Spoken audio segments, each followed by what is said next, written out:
Okay.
Papa's sister.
Laisse-moi yo Gaddafi non.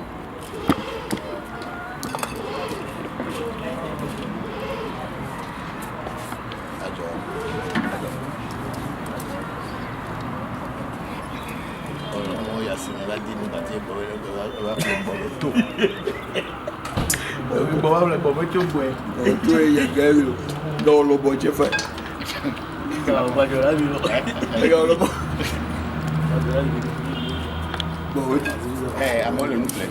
Nous si mais il est nous battre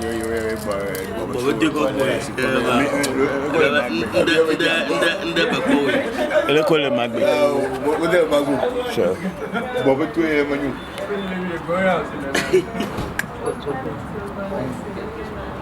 Le coussin de toi il y a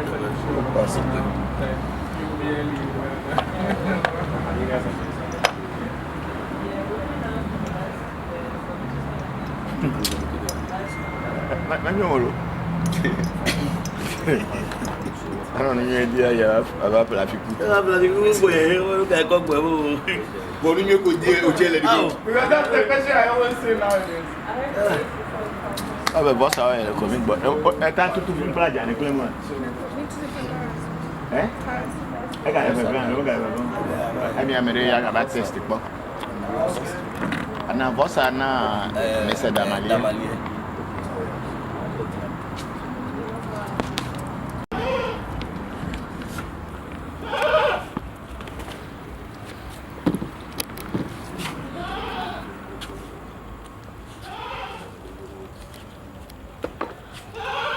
okay.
Papa's sister.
Sodovo, Zizapeda. That's my yo Gaddafi now.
Maunga kiti kata, majuago. Maunga ese joto, abe joto. Ese ena anua mero. Ese tena anua mero. Obana pebi me biena no dokona pebi bena olu. Dokona pebi me biena no obana pebi well. Ese kokoliko. Ese nyo amenyo. Ese gran amenyo. Ese George. Amenyo. Majuago. Oya cheme ham for us, we semi for us. Majuago. Ebe yo abraxas. Me yo dia tre put on it at the door to me for all this. Yo la que como yo me no sabia, aí do suca cachica do jadre. Ela fala minha para mim lá, pia, minha para mim. Como me yo la que when ya imba ma do flola, fala imba mo do ni. When ya primeiro te culo, te teta. Como yo akai, me yo akai, mo yo akai, mo akai, mo akai, mo akai, mo akai. Yo akai, mo yo akai, yo akai. Ele ba me ba haja do la ko ba me do ti fi to ba so to ju. Me bi no da o, me bi fo ba do wa, kapua, me mi o. Sango, me yo ko ni la na ko ga. Me yo ra ki o me yo jo pa ta jo ma. Mo ka me bo le me chi bo le do me yo. Ko ko kwa to fo me, yo be ni o he be. Lo go nyome to ya mo lo mo ju to am kwa ko be ni le fe me bo to ba jo tu so ko bu mo na o te pere ka. Jo pa ta me le happy. E jo mo ba jo, jo pa ta. Ata, me to na me da mo lo. Abi fa gbe mi jo pa ta na ani. Abi ya adolo. Jo pa ta ya te me yo me se bo ni to ba we le nta ba to bo lu adi. O ko du ko do ja lo ko me vale ti ba fa me lo. Ba alo jo na to fu. Ago sa pa te me yo lo. Ati gele me yo. Ko yo ra ti te alafia. Ya me yo me da se ke ja pa se. Ba we je na ha yo bra hini ko chi mu ni bo ko ko ma ka mu ni go. Ku che ko ko na ti ba go ni. To me na fa da mi lo. To ni ko se ko ko ye no de me so ba fu ko ku.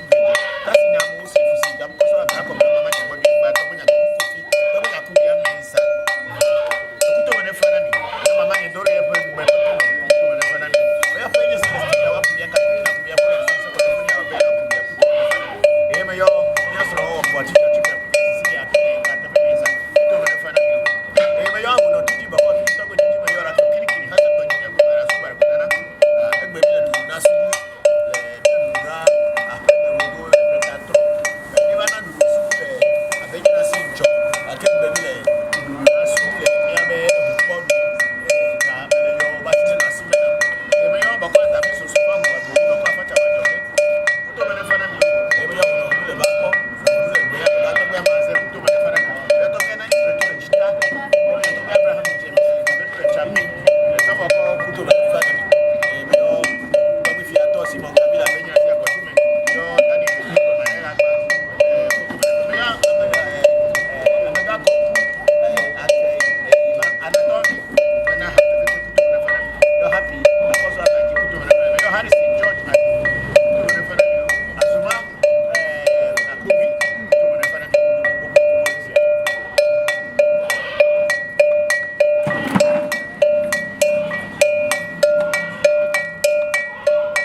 Okay.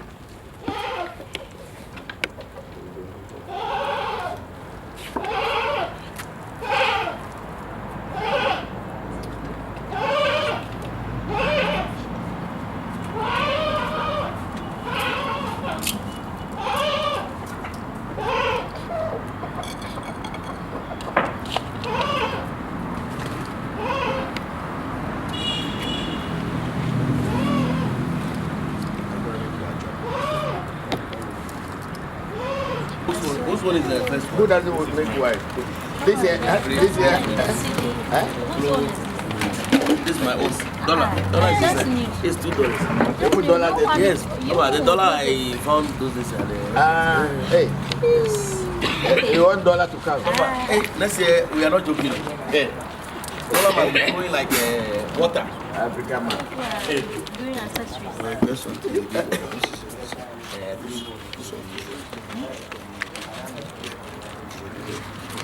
Now you just get them together, and then when after that you can talk to your you can talk to everybody. Everybody still eat that. After I move on. You see it? I don't see. You don't see it? This is what you are doing. Yours is the next one, right? So come and take it. So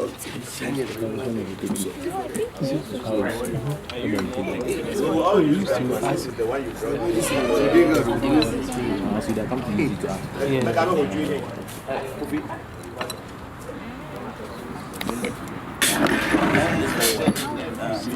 No, but that's they are Chinese supplements. We have to ask.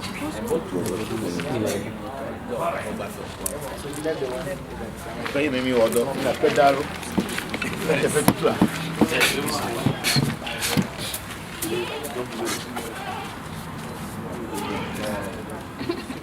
Me abete me plende na suguala. Did you people buy anything for your subus? You put the money all together. everything is just round. All inclusive. Is that how you do it? How it is up to you? It's up to you. Hey, it's up to you. It's up to you.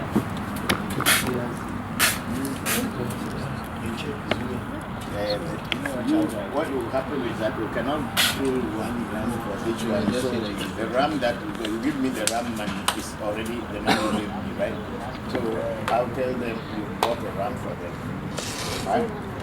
Because we cannot kill each person's ram. It will be too much.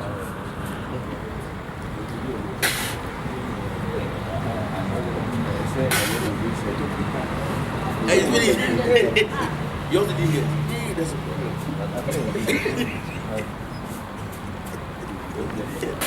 Come on. Hey. Your boy,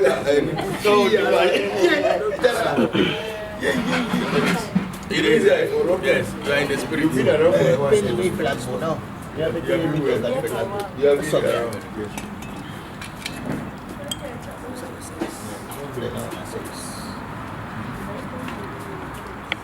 please do fast. I want to.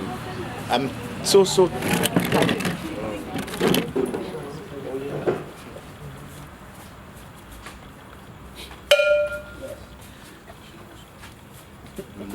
You blow onto it so that later when we are done with this, you go to your individual sugu, talk whatever you want to talk to yourself, please. Because yeah, give them like that is also there. Zip it up. Where are the children? Go on. Yes. Logo. You don't hear. You don't hear. Okay. You are growing up for you. The levels the inside.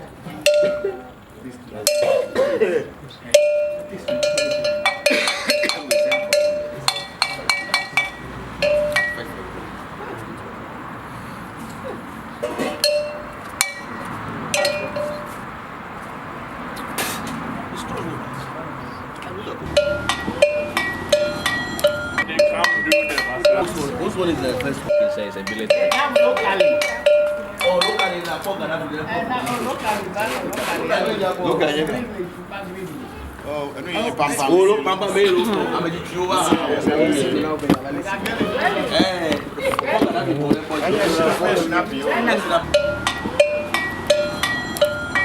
Which one is the first one? It says ability. Oh, locally, na poga na bude. Locally. Oh, I mean, pampa. Oh, pampa melo. I'm a chihuahua. Eh, poga na bude. This is royal stock.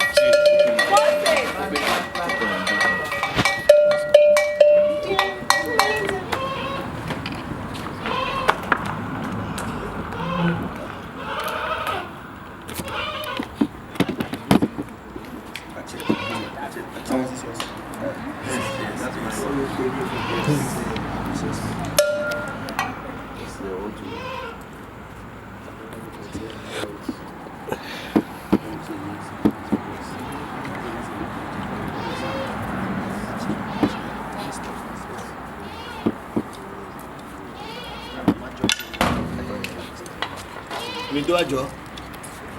Because you carry for that job. Job. Yes.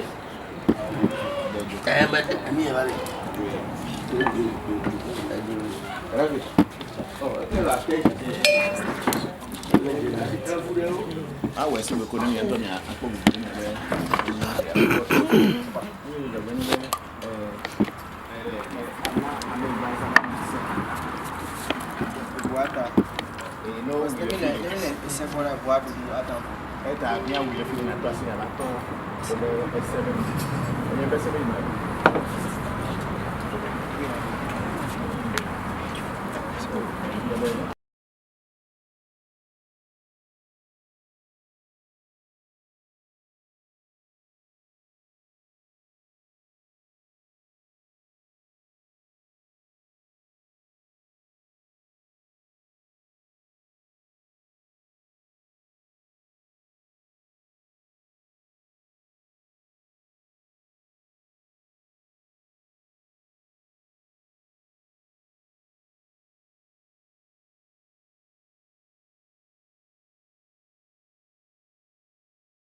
Oh no. Yeah, I brought my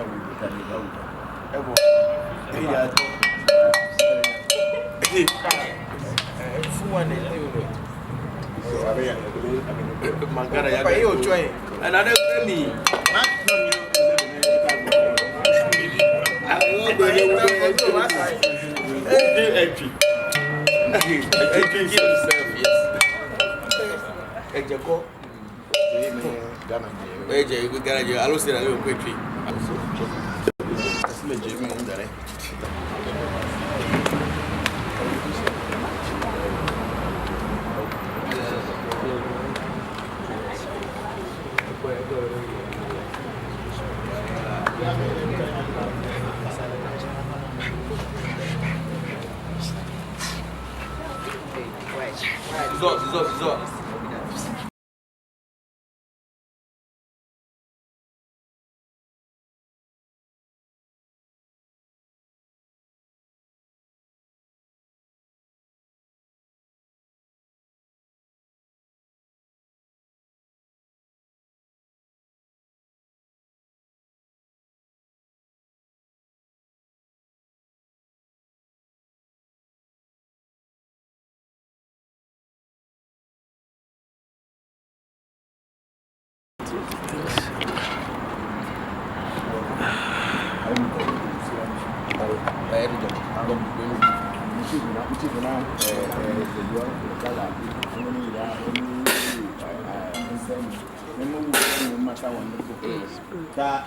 Now we have fed say Yes. we fed Sugu, we fed Abochi. We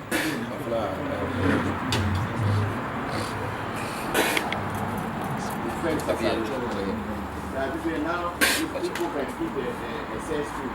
Okay. Most of you can now eat the SS food.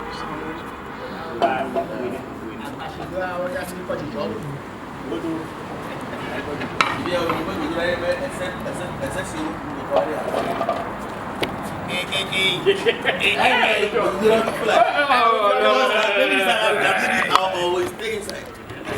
Yes.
Yo, me abi Senefa, Afi,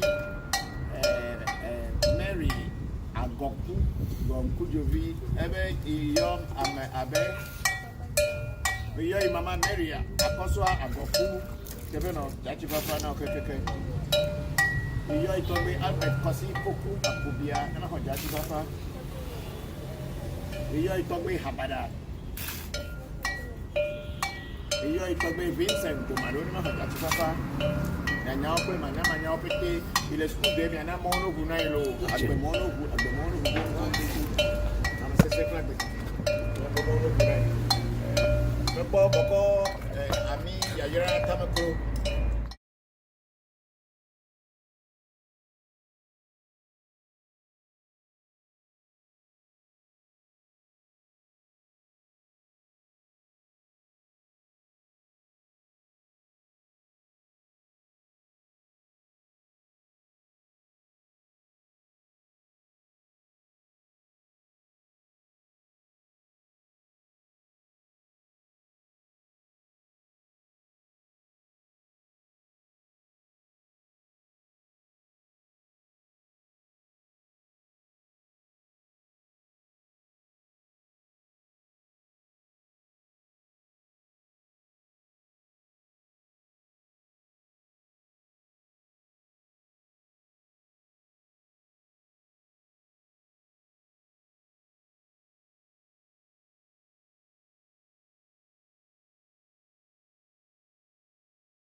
Yo,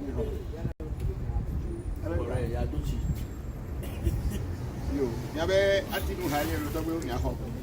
Me no nu gbo me nyo re. Ho. E ba mo kojo. Ya do ti mo. No one knows where their roots are coming from. So wherever we are coming from and wherever we are not coming from, we are giving drinks for all of the ancestors from our lineage, on our bloodline.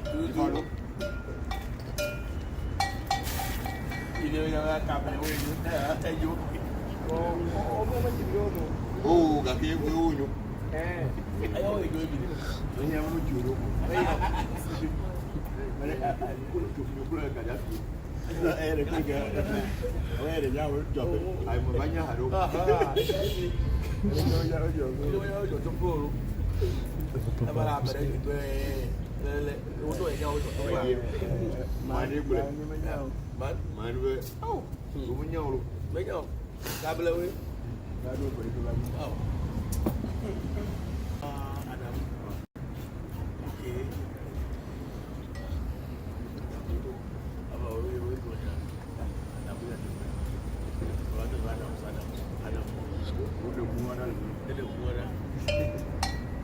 Yo, ya be pitu enye lolo.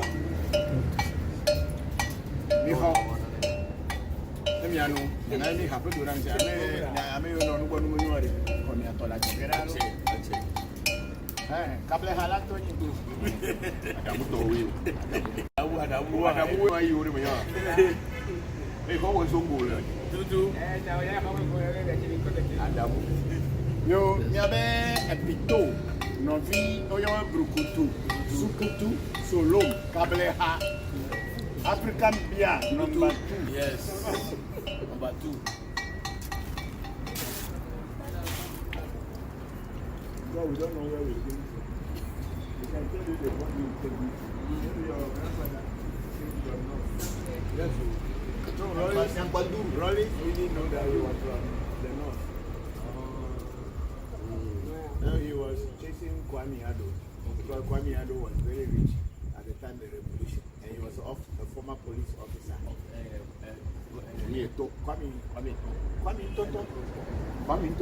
Police officer. Police mo no ba o do Academy Secondary School. Oh wow. Mi ra mo papa ko For your policeman, businessman. man. Okay. The road is not chase. We are lay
call Chahe Dechima. Let's go.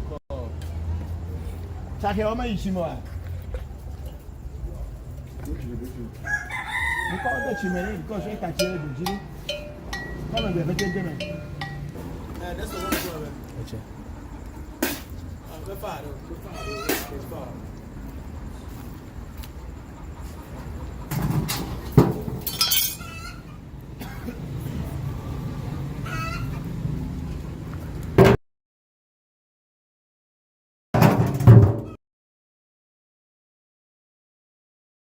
This is guinea fowl. A guinea fowl.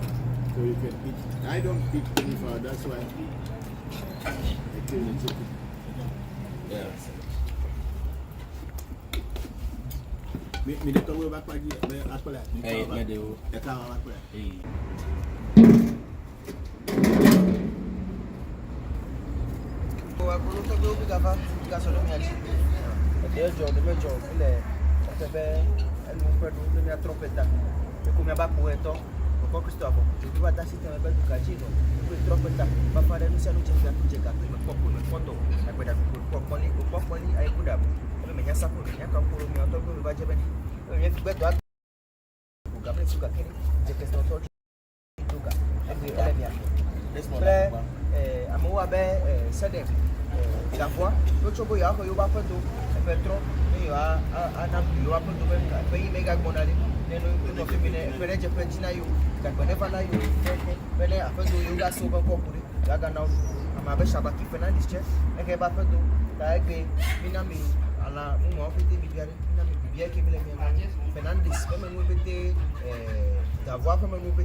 ma wotori oh ora o maga se na bankori aga na mi dum mi mega chi alo na mi mega ko oh bere fa mi le pe ta tro mi si anu mene bobo mi wori mi portare di ta no wo le mi na ke na ko ya bla ye kuda bla si anu mene bo da be nya yo bele mo ti bo ni ba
A torch now, miss you.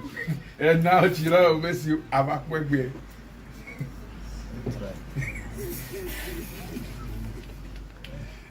This time, I'm 45. 45. We are all good at my baby.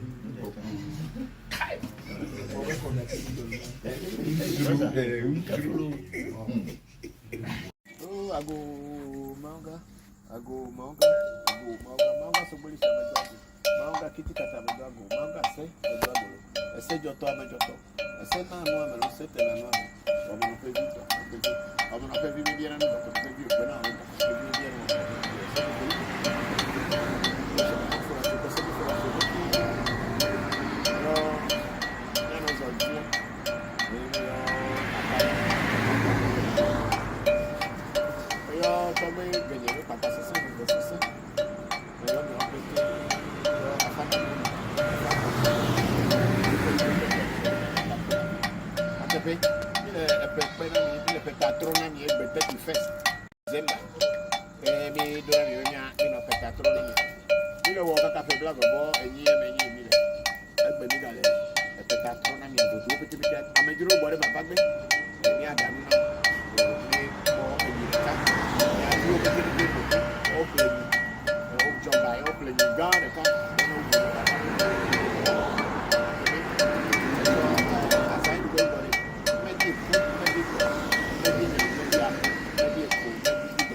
Boy.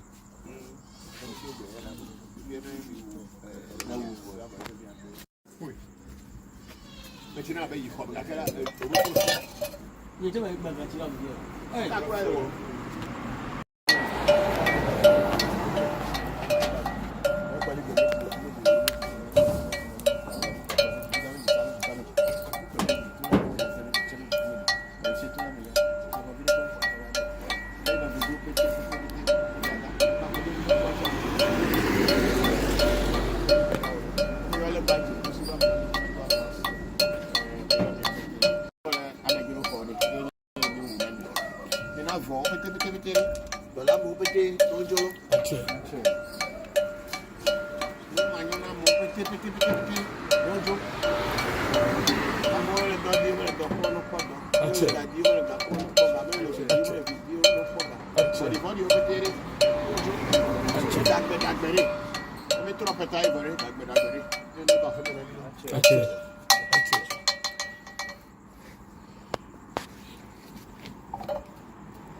pata metrona me beda bolo abi fa be ebi pata ne no anyi afia ajolo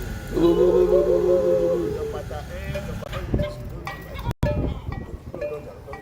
Balik kita sama dengan balon pasti aku sangat kepala aku boleh ya me ya me dah selesai apa apa selesai kamu tinggal apa ya Ibrahim ya mau ya kamu pasti kuat ya pasti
James Kofi Abuji to the Fanan.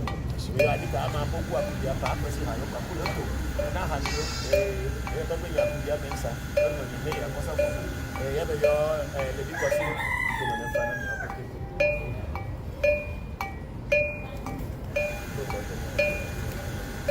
They are with the Fabicha, but don't think you are that big, and I'm not going to watch I like that. I'm your super super you has coming up with the papers on the paper. Look at our black wood, look at our black wood, when I put the whole black wood. Look at our black wood, I'm going to let up the walk up with let up black wood. Look at our black wood, and when I was on the way, you get up with black wood. Alana, I'm on them, I'm very fast here. Sabia, I don't miss it, don't want more. I want them alone to very fast. Not bad. I got it. No, no. You're a supplying body. What do I do? You're a basic tournament, tossing a tournament, you're a thousand tournament, you're a tournament. Some black okay for you come down. But do I joke the job? Also, go to Parawato. You're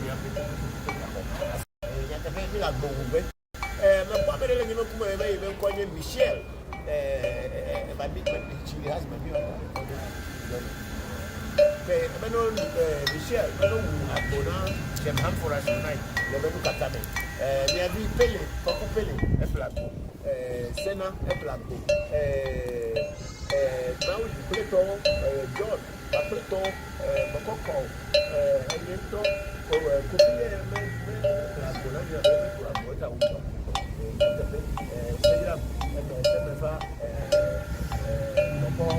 Seto.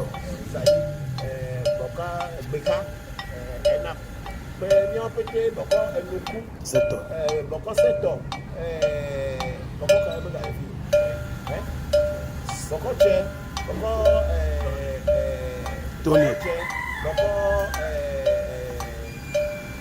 Belete, Bokor Belete, Pabble, New Pete.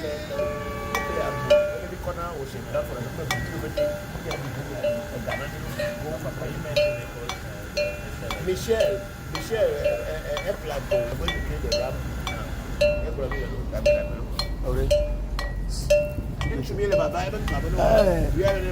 You are forever. Oh, I've been there here.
also what we will be doing very soon.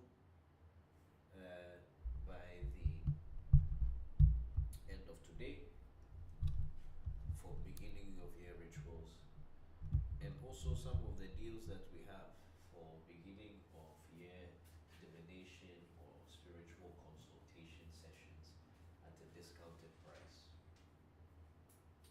So I will start by welcoming you all again to ReVodution and African Magic Temple weekly Facebook Live session. Do I read it directly from here? Bokor afternoon. I should look at it here. I should pray first. Keep it very simple, very short.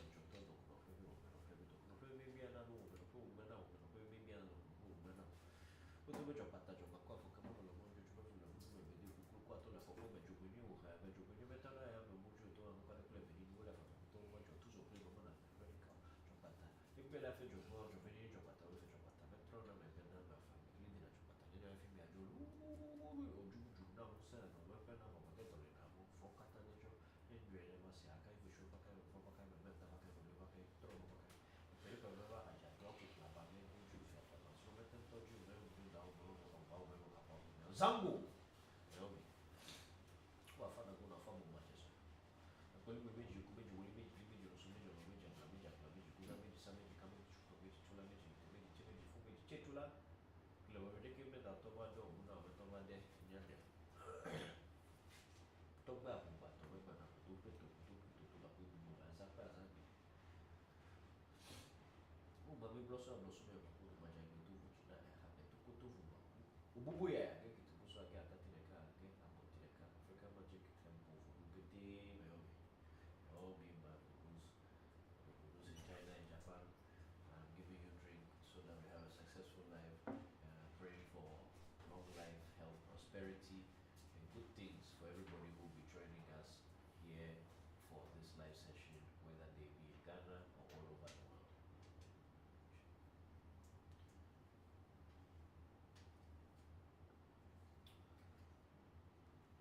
Okay, I'd like to ask our audience to start asking their questions or sharing some of their remarks of what their new year was like spiritually. Did you do any prayers? Did you do any rituals? I don't know if you saw, or some of you may definitely have seen, we did a series of rituals starting from the last line of the year, where we had the Tobia Blackbook feeding, where we were making outside and playing drums and all of that. And then we moved into the feeding of all the Voodoo of African Magic Temple. We had the feeding of Subu, all the spirits that eat ram were fed. And then we moved into the feeding of Ese. We fed our destinies. And then we moved into the feeding of the killing of a cow for the festival on the 31st, early in the morning around 2 a.m. And then from there, the ritual started. We welcomed guests from all over the world. And then we concluded our 31st ceremony with the spirit invocation, where we had we drew a seal of the Archangel Raphael, which is from the planet Mercury, which is the patron archangel of the year 2025. We drew a seal from that, and then at the moment we entered into the new year, we invoked this deity through Ambraxa's conjurations. Somebody is asking, where are you located, please? Please, we are located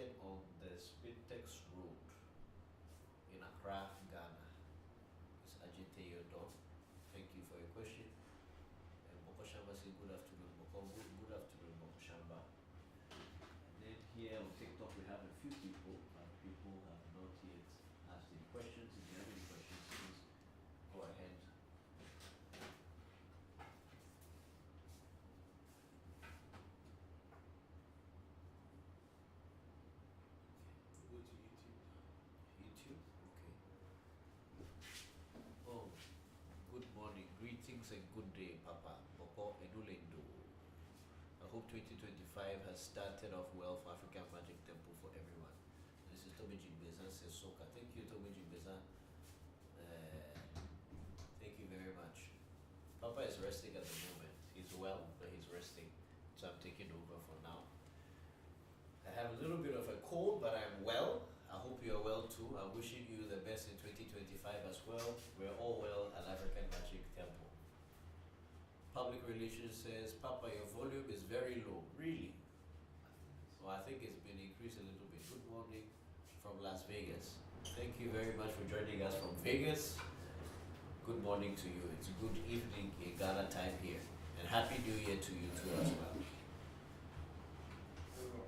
Say you cannot hear me. If you cannot hear me, please indicate still. But I believe we've been able to address the technical challenges a little bit. Here in the room, I'm joined by Bokor Said, who is our tech lead. We are joined by Bokor Pele Voncujovi Pelegroso. Some of you may know him. He is our creative lead. And we have Bokor Kofi, who has just left the room, but he's also here. And he is our divination and our rituals lead. So we have various Bokors over here. So I would like to open the floor to them as well to share their perspectives, to keep this interactive, keep this a little bit fun.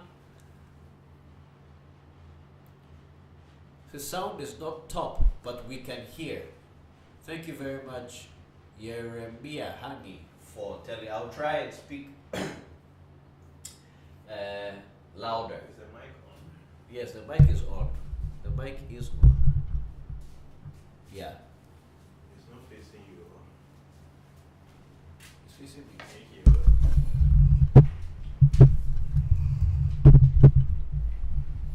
Yeah. Can you hear me well?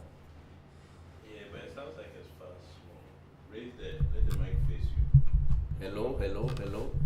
Come on the phone. Hello. Is this better? Yeah, I think this is better. This is Just better? speak close to the mic, yeah. Very good. Here. Here is better. Because this is supposed to have a check there.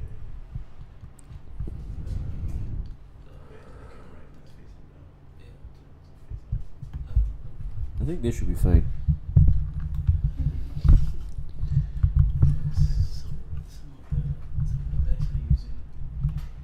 It's okay like this. It's okay like this. Yes, the people are saying it's better. Thank you very much. I also want to announce a very special milestone for us at African Magic Temple and as ReVodution, that this year 2025 will make ReVodution at 10 years old. So ReVodution as an initiative or as a project now exists for 10 years. I think in summer it will be 10 years. So those of you who have just joined us on the way, or those of you who were there from even the beginning, a big thank you to all of you. A big thank you to the team here in Ghana at African Magic Temple that make it possible every single day, to Papa, but to all of you who are constantly supporting us, engaging with us, our content, our knowledge, our teachings, and sharing this with the world to where we are today. So thank you and congratulations to all of us.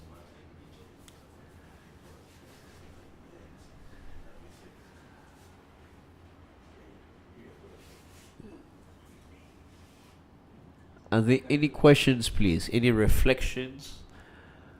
Sharing about what over this past few days moving into the new year or over the past 10 years of ReVodution and African Magic Temple's public education platform, what that has done for you, or how has that impacted your life? If you can share that in the chat, we'll be very grateful. Ian A. Little from Kenya. Somebody says they are joining in from Kenya. Good evening from Kenya. Good evening to you, Ian A. Little Crazy.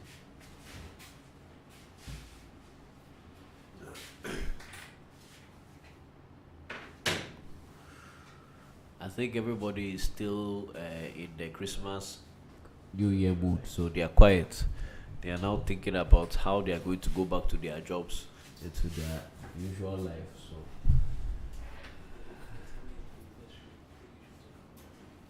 the 10-year anniversary. 10-year anniversary of ReVodution. Well, I can share a few things.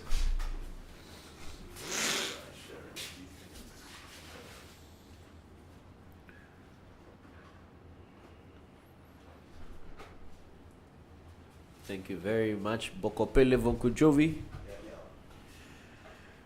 10-year anniversary of ReVodution Voodoo education. The word ReVodution actually is a Bokor Pele creation. Pele being the term. ReVodution, what does it mean? Voodoo revolution. So the revolution of Voodoo. We wanted to radically change the way the story and the narratives and knowledge about Voodoo was transmitted in a modern time from the perspective of practitioners. And so we opted with the name ReVodution. And then later on, since we started being very educational, we moved into Voodoo or Voodoo education. But originally ReVodution started as a film project over 10 days, where a team from the US came to help us document various practices in various shrines in Ghana. So over 10 days we had a very intense filming schedule, and then that somehow transformed into a film called Like a Knife, The Real Voodoo. And that was our first film that kind of demystified Voodoo from our perspective and also shared our story to the world. And that's where people started online engaging with African Magic Temple, our family, and the works and the teachings of Bokor Christopher Voncujovi, our father. And since then, we've moved from just the film to creating content, to having a virtual community as we engage every week, to making more films, doing more initiations, more trainings, more teachings, collaborating with local as well as international partners to preserve and demystify Voodoo knowledge and the knowledge of our ancestors. And it's something that we are very, very happy and proud to do every single day. I have some questions for you about ReVodution. Okay. I'll just ask you a few. If you can just give us some quick answers. Quick answers. So, what was your biggest motivation for starting ReVodution? My biggest motivation for starting ReVodution was I went to a permaculture, like a farm in Puerto Rico, and over there they were having like a lot of educational exchanges where universities will partner with them, and then they will be able to teach these students something, and then the students will pay for their participation, and we participated in that. And so over there they were doing a lot of like traditional knowledge, even herbal medicine workshops and all of those kind of things. And I thought to myself, why this sort of organization didn't really exist in Ghana, or why is it that we couldn't do something like that, of having like some non-profit or some entity that will be able to educate people about our traditional knowledge. And so when I saw that thing, I realized that, oh, this thing is something that we should do. That's why the initial plan for even ReVodution was an NGO. We wanted to start an NGO. We wanted photos for the NGO. and we needed content for that NGO to be like an institution that is actually doing this public education work and preservation work. So that was the main motivation, looking at a good example and then seeing that we had enough knowledge and things that would make it viable to also do such a thing as an entity and as an institution rather than just as an individual practitioner. Okay. So can you tell us some of the challenges you faced, one in setting it up and one in executing it? The first challenge we face setting it up is the issue of the direction. Still, we know and we knew that what we are doing is valuable, but the way in which it will be expressed was not really clear. Was it just going to be a film? Was it going to be an NGO? Was it what was it going to be? So the direction, but at least we knew what we were doing is valuable, so we wanted to just flow with it. And so we invited the people, and we got a good team of people who were qualified with their respective fields, who respected and understood the vision, and all decided to collaborate for that. And that includes people here at African Magic Temple who all collaborated significantly to make this project come to life. And then in terms of the execution of it, the big challenge was money, finances. There was a team, about 5 to 6 people total, that were visiting Ghana for about 10 days. We had to sort out food, we had to sort out accommodation, we had to sort out so many. I was 19 at the time, and so that was very tough to do. I think we were budgeting around $5,000, but then we ended up not getting any of the funding, and so we only had about $800, which is something that I worked at some other program, and I got as a stipend, which I saved, and I put it into that project. But then all in all, some people and family members and brothers and sisters and Papa, everybody chipped in what they could, and we made it possible. And so after that, we made the film, and from the film, we started making a social media page. I started making social media content until we are doing this thing now.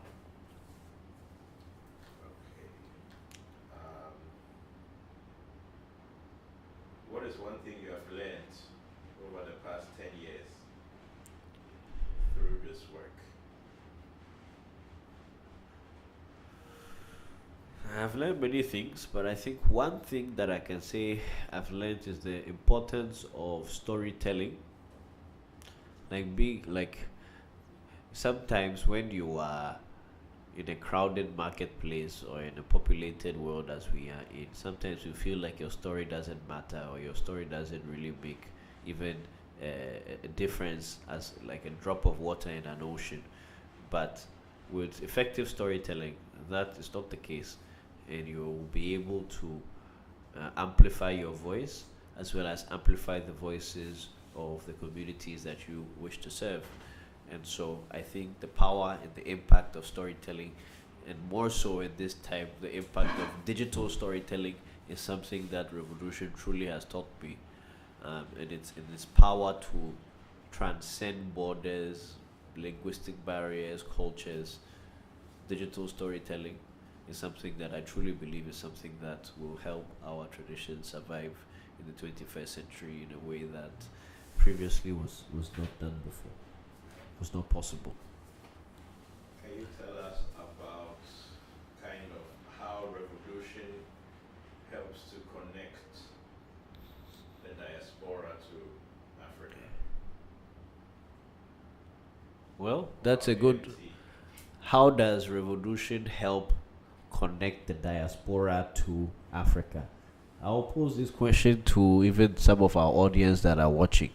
If you are watching, you can also type your responses so we can also learn beyond my own perspectives on this. Can you give me a tissue, please? I think ReVodution helps connect the diaspora to Africa by providing high quality, authentic information and knowledge about our traditions and our ancestors. digitally. And that is something that has been a big challenge and continues to be a challenge in our tradition of being able to find credible resources to be able to learn or understand from a practitioner's perspective. And so being able to know that there are many people in the diaspora that are trying to reconnect with their roots, are trying to understand the connection between their ancestors, their spiritual practices, and themselves and their identity. And so we truly know and believe that this knowledge, this indigenous ancestral wisdom that our ancestors put down for us, is something that can and continues to empower us. And so being able to provide that sort of knowledge and wisdom online to audiences across the world in a digital way helps connect the African diaspora to Africa. And many of these people, through ReVodution or through the digital outreach first, physically ended up coming to Ghana to follow up on these things. And why are these people coming? Why? Yeah. They are coming to follow up to, one, connect with the continent and physically visit it. Two, spiritually follow up with some rituals like doing initiations, whether that's Afa initiations, initiations into your destiny, different kinds of work that our ancestors put down for us as things that we should be doing, or we can do, or things that through our digital work they started working with us virtually, and then there were some physical follow-ups that they had to do. So that's how they came, but the connection started virtually. So you come to do rituals. Yeah. Okay, what advice do you have to someone who doesn't live here, who wants to come and connect, a diaspora who wants to reconnect with Africa?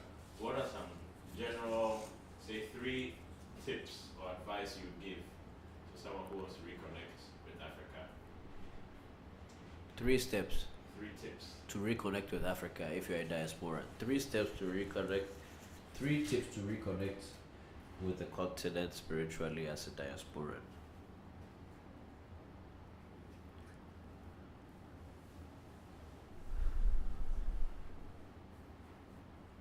One, find a good teacher or mentor that you respect. I think that's the most important. It's probably the most difficult, but also the most important part of your spiritual journey. Of course, you may have challenges here and there, but the truth is, just like in any field, being able to have a good mentor and a good coach can really fast track your success. So, 1, find a good coach. 2, do a good divination. Get a good diviner to tell you which direction you should go. If need be, do it more than one diviner, but all of them trusted. So maybe 2-3 people on the same issue, but they should be trusted diviners that you know have a track record, verifiable track record of good clients, independent clients that you can verify or you can see, and then let them to guide you what you need to do to connect with your ancestors. Number 3, after the divination is done, don't just take the information that is in the divination. Actually follow up on it and adjust your life behaviorally, dietarily, spiritually to be able to follow up with the direction that the divination has given you. 1, 2, 3.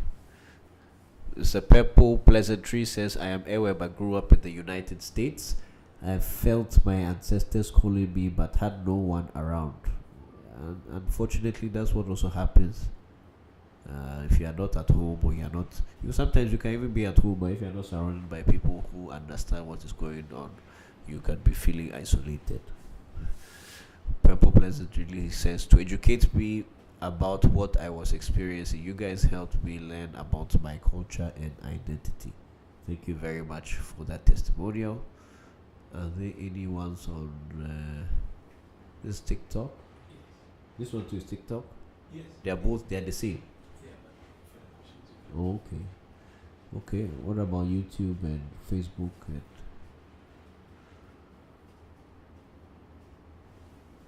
say hi, following you from Congo, Kinshasa. Why did you cut your hair? Is it for this doing divination rituals? No, I just felt like cutting my hair. Sometimes you want to feel free, and when you cut your hair, you feel free. So I just wanted to cut my hair, so I cut it. So it's not for any divination ritual. Tomeji Gudan said we are preparing for this Arctic storm coming across the United States. So there's a storm in the United States. Please stay safe. So do you organize trips to Ghana for people who are interested in learning more about Voodoo? No, not in the sense of organized group tour or a trip, but then if you are interested in coming, once you get in touch with us, we will tell you when you can come, our availability, and you can do. And there have been many people that on a case by case basis have made it to Ghana through us to engage more about Voodoo. And we just had one very recently, 3 weeks ago or 2 weeks ago here from the United States. Thank you, Miss Yeremia.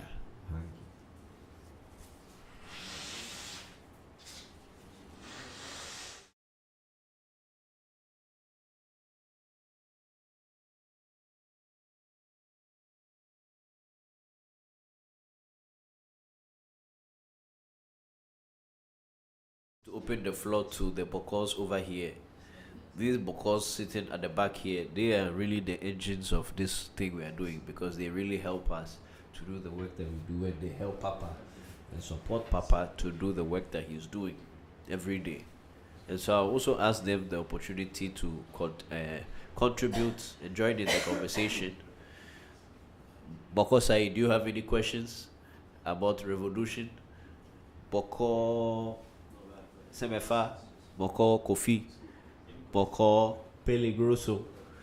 If you have any questions. Oh, Dios Caritas, EST, Senna, hello, good. Happy New Year to you. Bokor Said, please go ahead.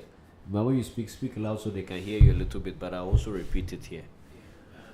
Congrats to you, Bokor Pele, and Papa, and also Mama.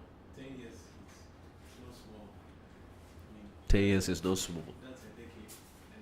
And I can really, I only know just a small part of the hard work and dedication you guys are putting. How did you maintain that consistency throughout these 10 years? Because I know it hasn't been like a walk in the park, but how? Not everyone is able to do it like the way you have been able to do it back to back to back to back to back. And it's better. Yeah. How was it done then? What do you look forward to by way of all the ReVodution fans in terms of what can be done to help carry on the journey for the next 20, 30, 50, 100 years? What can ReVodution fans do to help us for the next 20, 30 years? And what do you do to maintain consistency over the 10 years? Or how? The how to be consistent, I mean, one and primarily, I want to say it is not me. It is usually Papa. Papa has been doing this more than 10 years. He's been doing this 30, 40 years. So being able to observe that has been a big inspiration. And he puts in the work every single day. So that is a huge part of this. But at least on my own personal side, I think involving many more people beyond yourself into the process, or the creative process, execution process, this helps to keep some degree of accountability between people. Because sometimes it is just you alone, whether you do it or you don't do it, who is going to hold you accountable? What do you lose? Nothing. But if you are able to create systems where you tell people this is what you are going to do, and they have to some degree keep you accountable, or you have to work together and collaborate on something together. And that helps you to keep the consistency and create systems that allow for that to happen. Like this Facebook Live thing, it's a system. It's a system that was piloted, it worked, it is consistent with the help of many people. So many people know on Sunday we're going to do Facebook Live at this time. And different groups of people have their own parts. Papa has a part to play, our audience have their part to play, Bokor Kofi has his part to play, Bokor Said has his part to play. Sometimes I have my parts to play and not. But that, I think those systems, I think this is what helps to keep consistency. You see, the live has been restricted for some audiences. Mr. Samuel Twisan, how are you doing?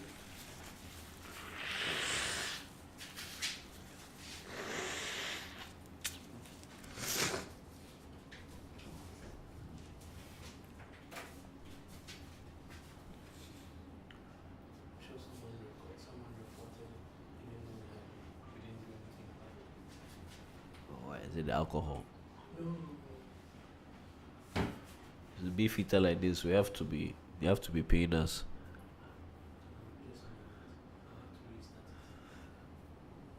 Some people are noted for doing that. So we are done with this one. No, I'll start it all over again. But right now, today, we are not seeing too many questions. If there are not too many questions, me, I'll cut it. Okay, let's do our interviews. Okay. Let's do our interviews. Oh, Kofi, do you have a question that you want to ask? Anything. You're talking plenty. Any question. It doesn't even have to be about ReVodution. You need to learn to ask questions. I think asking questions is one of the most important skills to be able to have as a human being.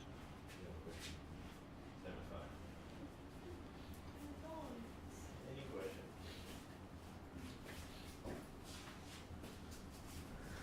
question? Mr. Samuel Tilson says, I'm sorry, I'm currently working and can't text at the moment, but it's very nice to see you. It's very nice to see you too, brother. Please, I'm wishing you the best at work.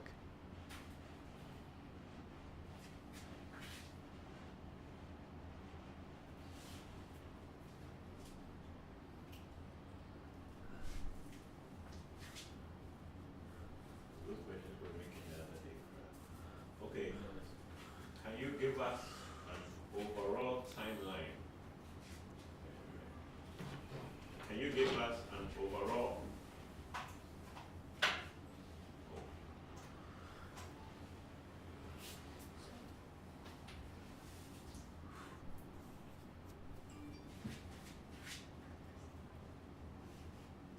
Okay.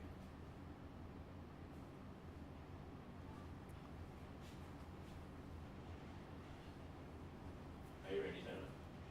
Okay, can you give us a little timeline of how you started your spiritual journey and your advice to anyone who wants to start their spiritual journey? In a nutshell, I would say my spiritual journey really kickstarted when I was 13 years old, 12 or 13 years old, when I got my initiation into a deity that made me truly believe that there's something beyond this physical world. Because before that, even though I was part of this family, I respected things, but I was not a practitioner, and so I didn't really have any personal experience. So I got that personal experience, and then after that, I started getting more initiation, started studying under more elders, started learning the art of divination, started doing the art of doing rituals, until eventually getting to the point of working for other clients as well. So that's, in a nutshell, that's about a 16 to 17 year journey, but it's what you should aim to do as somebody who is trying to enter the practice as a practitioner or as a priest, is to get initiated and train and learn and get mentored by good priests or priestesses, and develop your skills enough to be able to be independent. How can you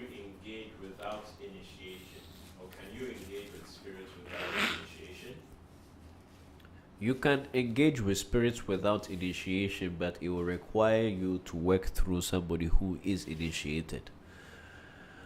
So you need to work through a medium, an oracle, a divination method or platform or something to connect with that spirit, with somebody who has the authority to work with that spirit. But even if you are not initiated, you can do this. When you get initiated into a spirit, then it's like you are having a personal connection with that spirit, and you get the personal authority to work with that spirit in a safe and an effective way. So what is step 1? Divination. 2025, they want to start. They don't know when to start. What is step 1? Step 1 is divination or some form of reading with a reliable reader to be able to see what direction is best for you to move in relative to other options, given your specific spiritual predicaments and physical or familial situation.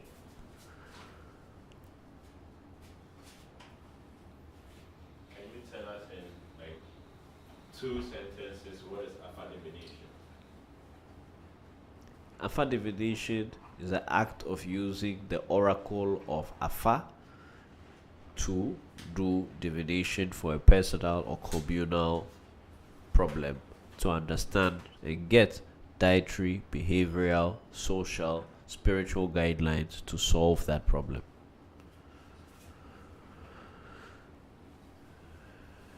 Talk about the campaign. The reading. How do I explain it? Yes. Okay. So for those who are joining us, at least for the next week or so, we are doing beginning of year, new year readings for clients at a discounted fee. Usually for those abroad outside of Ghana, we do it for 165. We are now doing it for 150. In Ghana, we're usually doing it with 500 Ghana cedis and 2 bottles of Beefeater. We are now doing it at 400 and 2 bottles of Beefeater. And this New Year reading is an opportunity for you to be able to ask a diviner at African Magic Temple what is in it for you in the year 2025. What do you need to be careful with? What do you need to look out for?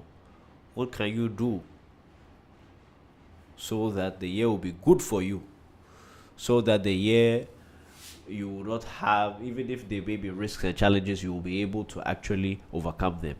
What do you need to be careful? What should you eat? What should you not eat? This is why we do New Year's readings. And for us at African Magic Temple, all of us, all our Bokors, do individual, personalized New Year readings every single year. And so we're giving you this period to give you the opportunity to also do your New Year readings with us if you wish for us to do your readings. And this is to the end of January.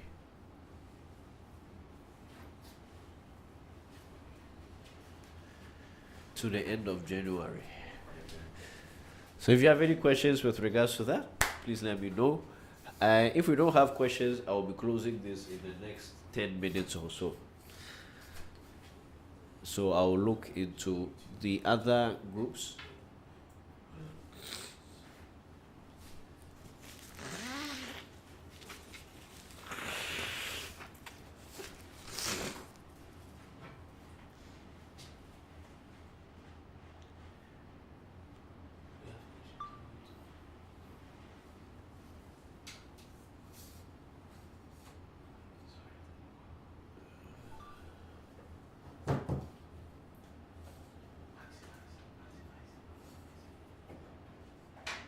Go back.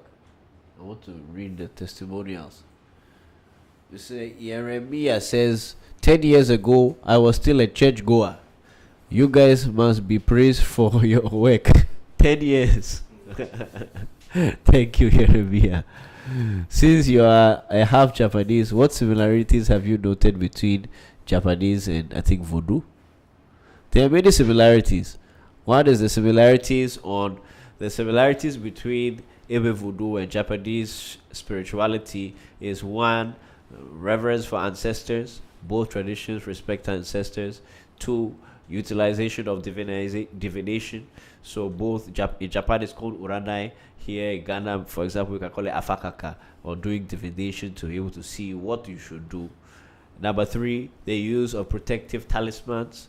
In Japan it's called omamori. We will call it tila, or some talisman that you wear on your body that are usually made from natural items, and it's the same also in Japan. 4, the use of drums as a way to communicate with the deities and to be able to call down to invoke deities. Same in Japan, same in Ghana, Voodoo. So from a linguistic perspective, I don't see too much similarity beyond just some pronunciations are similar. So it's easy for somebody to be able to pronounce a Japanese word as an Ewe person or vice versa because of just the tones. But from a grammatical perspective, I don't see them to be too similar. 5, the use of cleansing. You cleanse. I beg you. I'm not a abuchi man, so don't bring the abuchi here. It's not to be my voodoo. But that's Papa's voodoo. It's not to be my voodoo.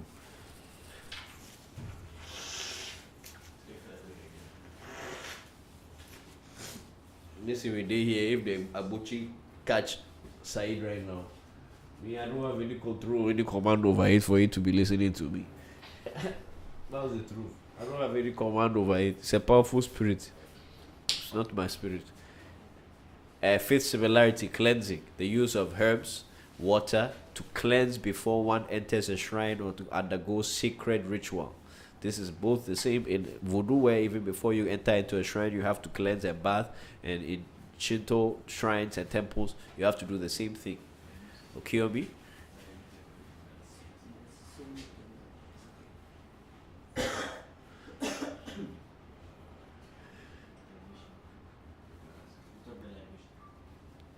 Libation is also similar. In some parts of Japan, they also pour directly on the ground. In some parts, they offer bottles or glasses of water to the ancestral altar. And salt. In Japan. What is libation?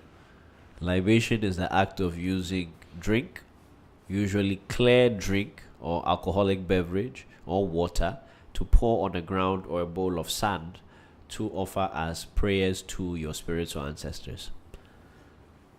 How do you do it? You do it. This is a bowl of sand as a place if you are indoors.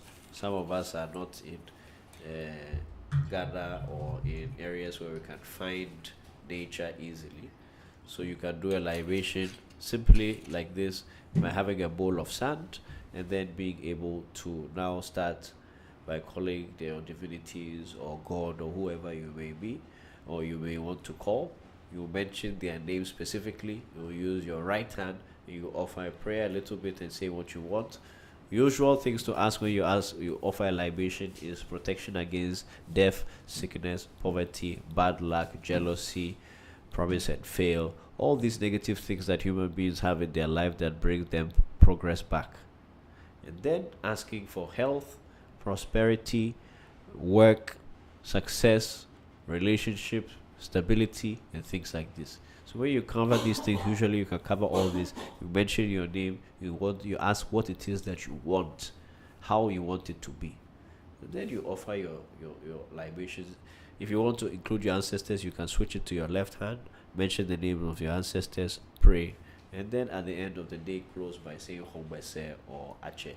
And then drink, taste it. And if you don't drink alcohol, you touch your palms with your tongue.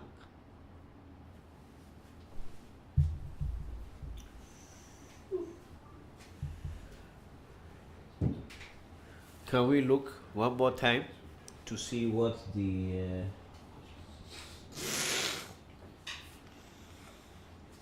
can we see what the questions are like? And if not, we will close it because someone says, what are the benefits do you think of working with multiple diviners? Thank you.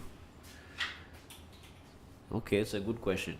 The benefit of working with multiple diviners is to be able to have some degree of objective understanding of what it is the spirit world is trying to tell you. Now, that it is contingent upon those diviners being very good diviners. Because usually, if you have good diviners, even if you are divining on one matter, one issue, if those diviners are very good, they would all 1, 2, 3, 4 come to that conclusion, or come to a similar conclusion in a similar issue that they will tell you. And so, working with multiple diviners just gives you that extra confidence that what you are doing is actually coming from the spirit world and you are hearing and seeing it correctly. What is the challenge of working with multiple diviners? The challenge of working with multiple diviners, now, even if all those diviners are true, are good, you may have situations in which the interpretation or the take that a diviner may have between diviner A and diviner B may be at odds. Now you have to make your own decision, which one you want to listen to. And so that needs you to have some critical thinking to be able to judge the pros and the cons and all of that. And so that can create some challenges for some people.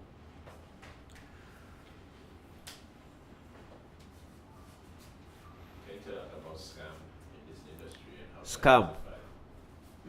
There's a lot of scam. The obvious scam is the scam of people who are not actual practitioners or serious practitioners and are just trying to use tradition to scam people and lure clients, unsuspecting clients. That's the easy one. The higher level one, which is difficult to kind of pinpoint, is I don't want to call it scam, but I want to call it unethical practice. Because these people are actual priests and priestesses, but then their engagements and their modus operandi of the way they operate and do their things is very unethical, or has questionable character, questionable motives of why it is that they do this work. And so it leads to a lot of, again, unsuspecting clients falling victim to that, where you have practitioners that are more interested in the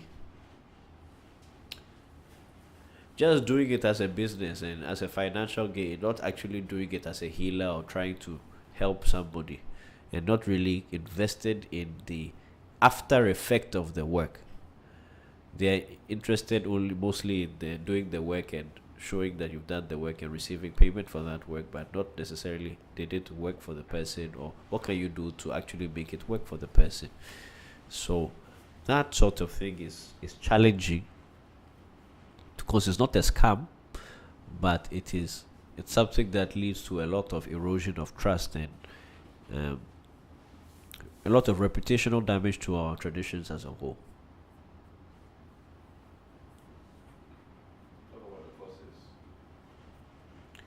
This year, late last year, we started AMT courses.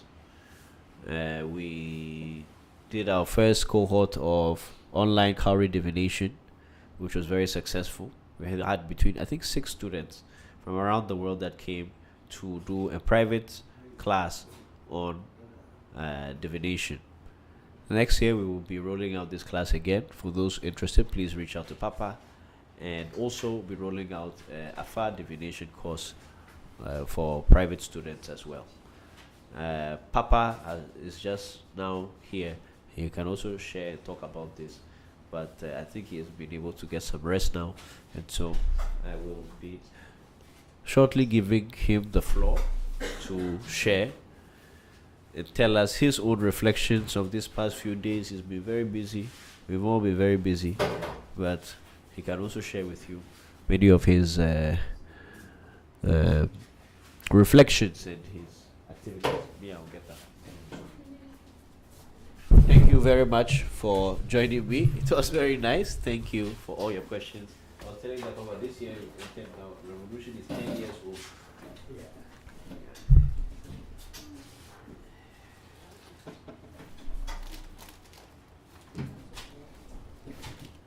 Yeah, thank you very much, Senna, for Bokor Senna, for holding the fort for me. I'm grateful. I have been so tired from this few weeks of work, and I had to take rest a little bit, and it's good my children are old enough to take over where I will leave off.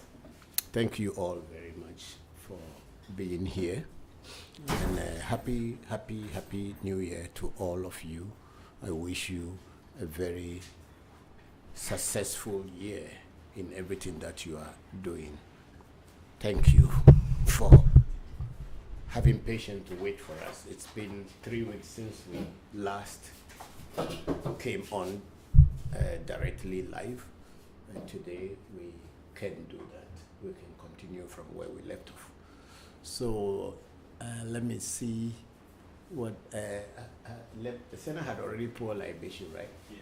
Okay, that's fine. So how we've been doing is that there are some questions from online, but we've just been asking questions with Penna. He has been asking. So I have a couple of questions.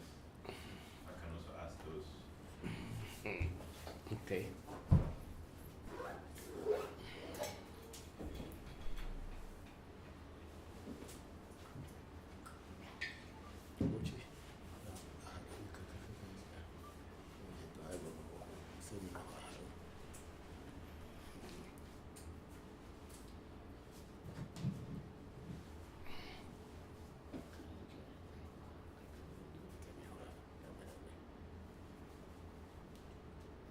Yes, what were you saying, Pele? I didn't really get you. So you were asking questions. Yeah, that's like This camera, there's some from online. this camera is not straight. It's like this. So, Marina, can you straighten it up a little bit?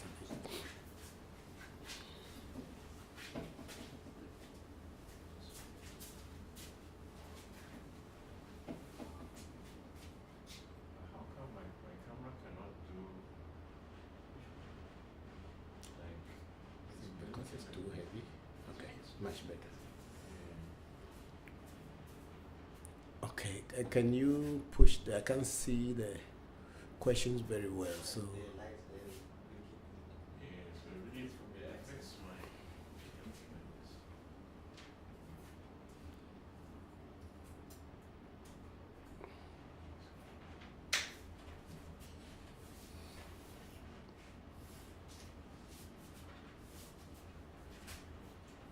Okay, I can read from TikTok Live.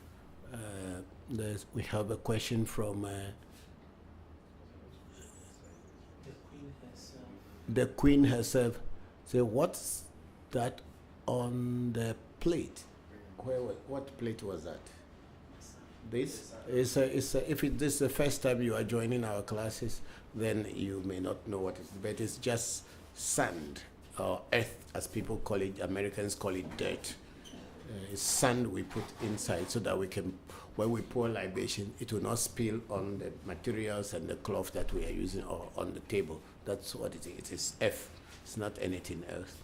And then we have Big Sister Luna Nicole say, hello, Papa and AMT family. I have missed you all popping on, and seeing Senna is a pleasant surprise. Yes, they are all here now for holidays, so it's good that you are also here. I hope you are fine. And then we have Pepper Plain Santries. When will these classes be? The divination classes. The divination classes, actually, we have already started them. It's not that End of January, February, beginning February can be the next one. So if you're interested, start reaching out to us. So it's already started since last year, but then because of our end of year celebrations, we have stopped. But from the ending of this month, January, and the beginning of February, we will continue. We take it from where we left off. And if you are interested, please just reach out to Senna Voncujovi on ReVodution Voodoo Education, and he will put you there. Thank you. And then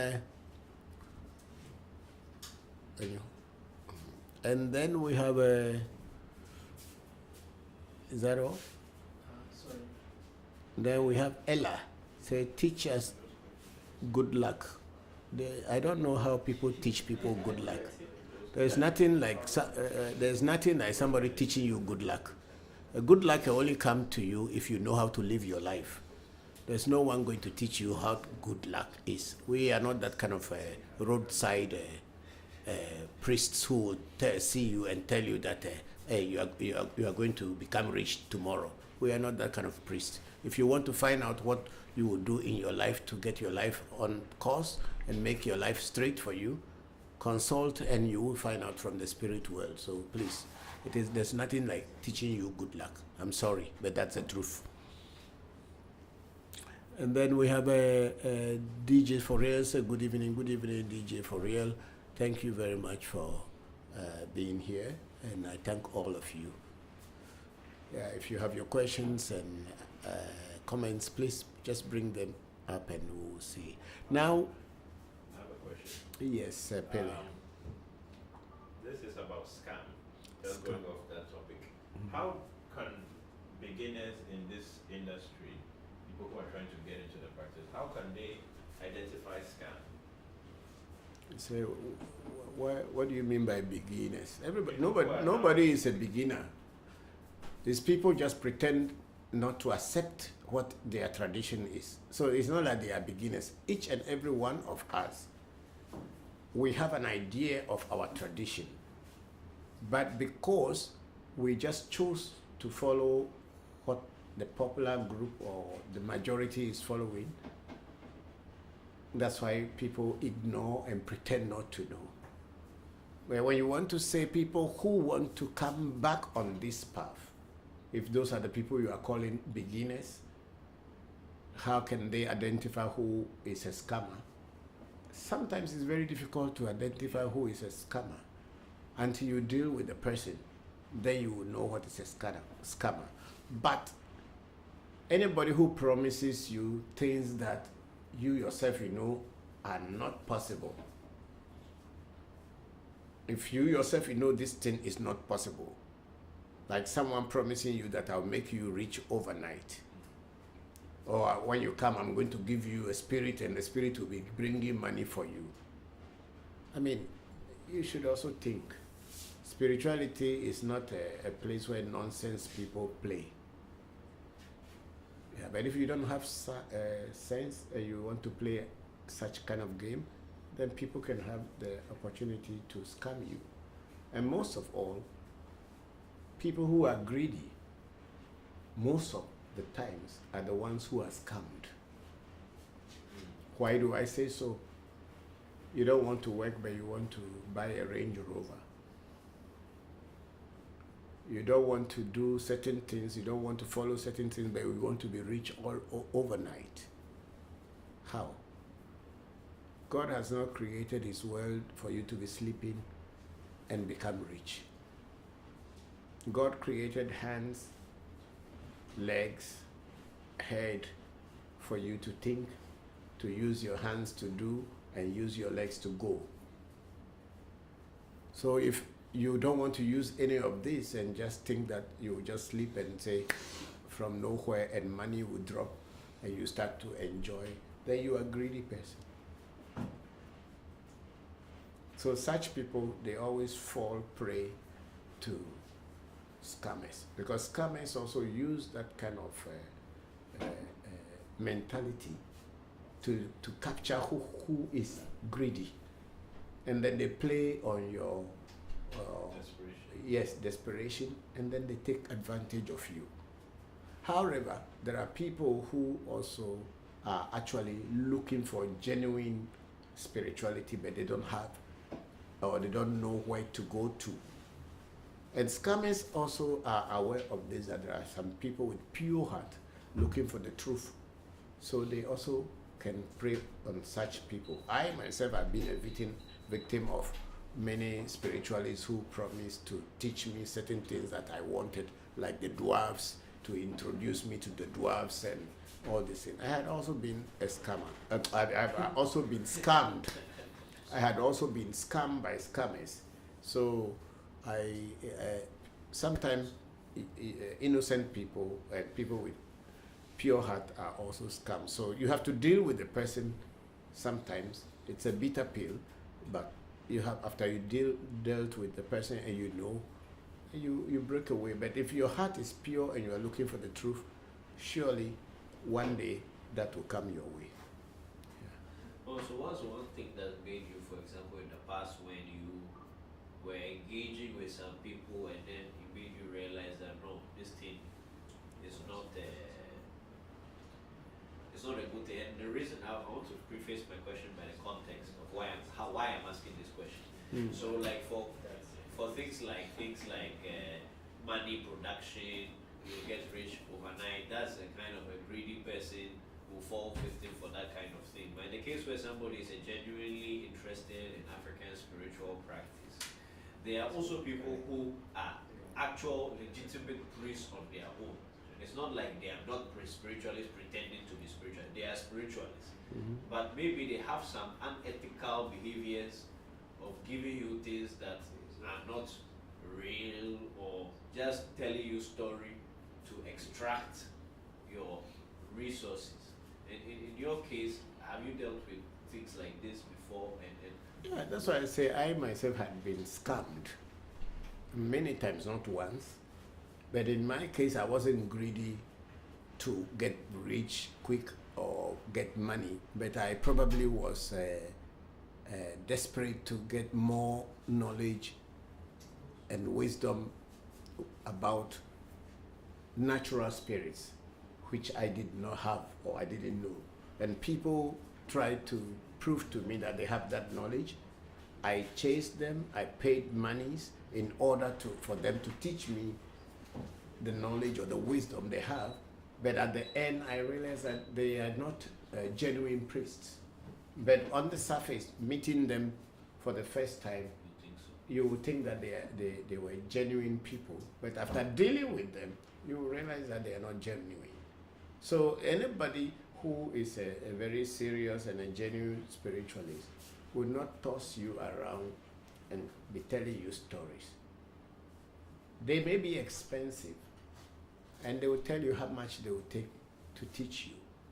And if you are ready, pay them, they will teach you. But there are some people who also may ask you for a certain kind of amount of money, and after paying them, they will not actually teach you what you want to learn from them. So personally, I don't regard such people as spiritualists. They are just scammers pretending to be spiritualists. They may have certain things, kill animal on them, just like a genuine priest would do, but they are not real people. So it is very difficult to identify who is a scammer until you start dealing with them before you can tell that this person is a scammer. Because African Magic Temple has reached here. We are almost 27, I mean in Ghana we are almost 27, 28 years old here.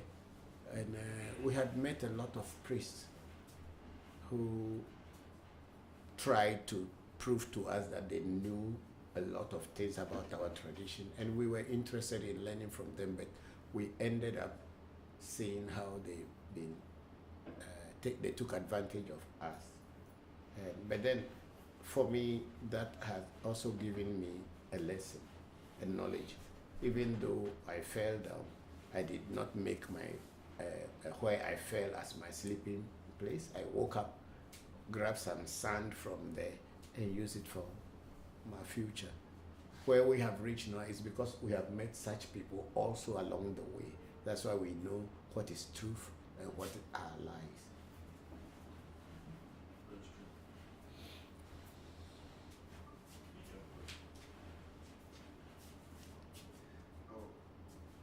So, do you think you wasted your time practicing other spiritualities just to eventually come back to practice Voodoo, which you were born in originally? No, I don't think I have wasted my time, but it was rather a time well spent for learning about other spiritualities and other cultures and other people's spirituality. And today I use bits and pieces from all these things that I have learned over the years to put into what we are doing today.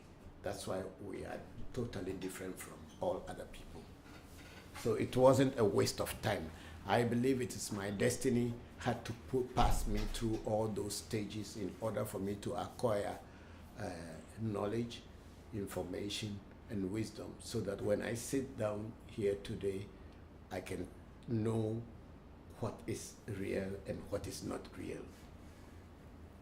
So it wasn't a waste of time at all. Can you quickly tell us a little bit about your spiritual journey, kind of like a timeline from when you started till now? That's a very brief overview. Oh, I have said this thing many times. My spiritual journey started from a very early age. My mother's sisters were all, or cousins were all priestesses. And so when I was growing up, my mother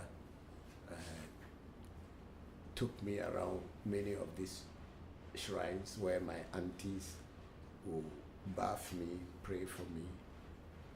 And even at the time, they would tell me that that the gods would say I am their child, I am just one of their fledglings that is coming up. Even from that age, they say I'm like a fledgling that is going to grow to become a bigger distance. So the spirits have always said that.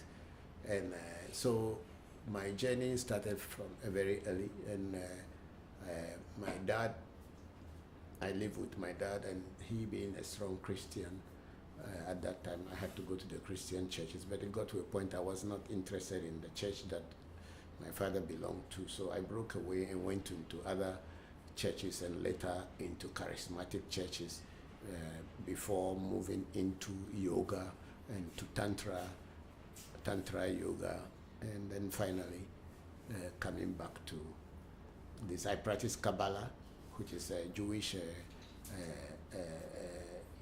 what would I call it, part of Judaism, where they do practical invocation of invisible entities. I practiced that. I went briefly into learning about Sufi, but I didn't go deep, so I can't talk so much about it. Sufism, which is a branch of Islam, which actually teaches more of practical spirituality than religious thing.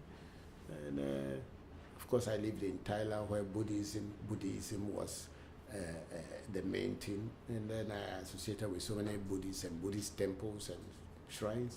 I've gone through all that before finally coming back to African traditional spirituality. And for me, all these things have been a plus. They are not a minus. They have always been a plus, because I learned so much, and I'm using them today in my life and teaching my children and people who come across me. Can you have a quick mention of India as well in your journey, very briefly? I was in India. From 1984. I went to Calcutta, where our headquarters was, and then from there I went to Varanasi in India, where the Indians' holy city, just like how Mecca is to Muslims, and that's where I was trained in Benares, and I was a very good student, and after my training I became a student teacher for 6 months at the training center before finally being posted to the field to become a monk in Bangkok, and then finally I got out of that and come back into African traditional spirituality. So I've been around many places. Thank you. So we have a Sila Ameji here, my in-law. Say hi, Sena. Kindly tell us some of the things to expect during this year, according to Archangel Raphael's tank. Okay, Sena is not here now, but the things that we have to expect this. You hold on. I will get the information. Do you have the thing? Yeah, okay, and I'll get to you. Then Sila again say hello, Sena, and everyone. Hope you are all doing good. Yes, we are all doing good. Sila Ameji, that's Afanyo's mother. eyes are not seeing. Okay, this year, which is Archangel Raphael's year, the hour of Archangel Raphael starts from 7 a.m. to 8 a.m. That's the hour that he works very well, or he's in charge of the universe. And then at 15 o'clock to 16 o'clock, he is again active. And from 23 o'clock to 24 o'clock, which is 11 p.m. to 12 a.m. And then 3 p.m. to 4 p.m., 7 a.m. to 8 a.m. Archangel Raphael is very active. Archangel Raphael, the colors of Archangel Raphael is yellow and blue. So those of you who will be in this year, yellow and blue should be more of the colors you should use in your clothing or the attire, the things you wear. Archangel Raphael gives mental healing. So people who are having challenges with their mental health, this year it will be much easier for them to progress.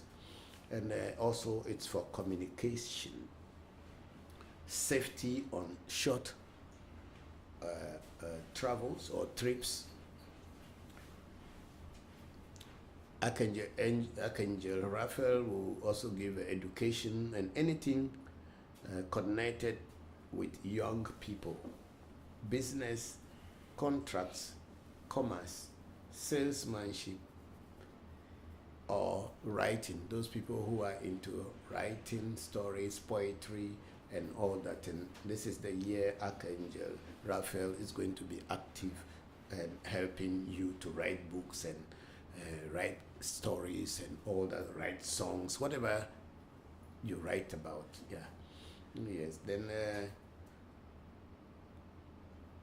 there's also one very interesting thing in this year is Archangel Raphael is the angel who is the messenger of the gods.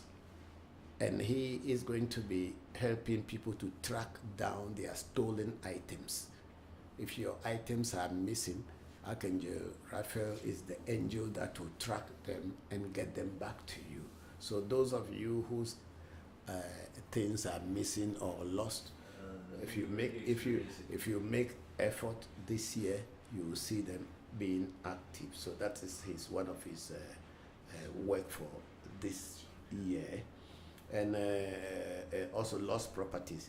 He can also act as a spiritual guide on the occult path. And when they say occult path, we are talking about the sacred path of spirituality. So Raphael is going to encourage all those people who will be on this spiritual path. It's his time, or this is the time for you to employ him to help. And there's a special prayer. Did you pick that prayer? Okay, it's on my phone. There's a special prayer that I posted on my on my WhatsApp status. There's a special prayer that Archangel Raphael, you can pray to him, use that prayer. It is a very, very interesting prayer. Let me see if I can have that one also here, and then we will have to post it.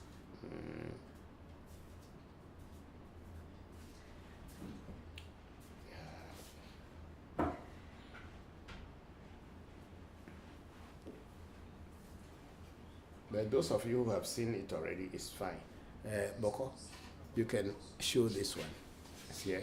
Bokor Said already saw the lost property issues. Yeah, that happened on the 1st January. Somebody stole his timber, he found them, they brought them back. Yes, that's part of the work of Archangel Raphael this year. And as a messenger to the other archangels, so Archangel Raphael can help you to communicate with other entities, because he, being the messenger of the gods, you can use him. This is the best time to use him. You can use him after this year all the time, but this is the best time, that because it's his year, you can use him to connect with other entities and spirits. So my in-law daughter-in-law, Sila Ameji. These are the things that Archangel Raphael can do. And those of you born in the horoscope year of Gemini and Virgo, or where Mercury, the planet Mercury, rules, it is your year as well. So I'm going to read the prayer before we'll post it. The prayer for Archangel Raphael is, that's gone. Okay. Say that, to all you invisible guides and teachers and gods around me, I know you are there, and I know I am not letting you help me and love me enough. I am now changing that by allowing myself to receive your love and help. That is what it means to be human. So when you pray your prayers, you use this one either as the beginning prayer, or you use this as your ending prayer.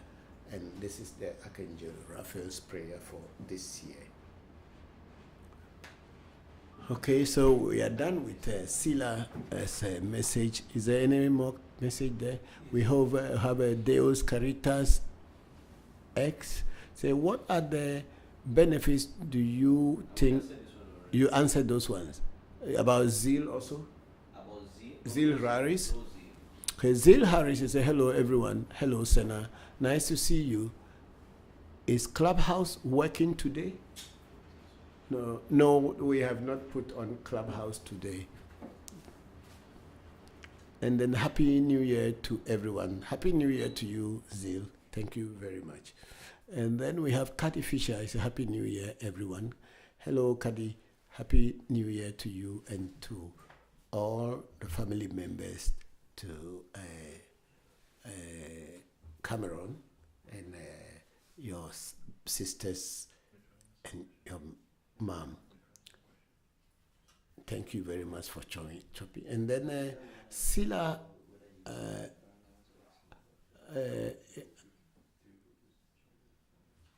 then Sila Meji say, Papa, please,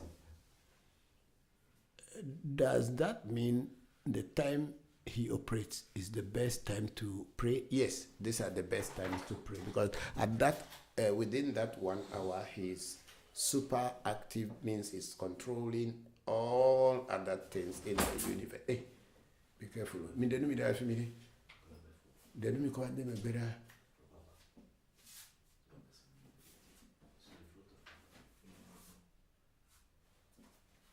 So that those hours that he is active is the best, or are the best hours for you to pray, and you'll see results.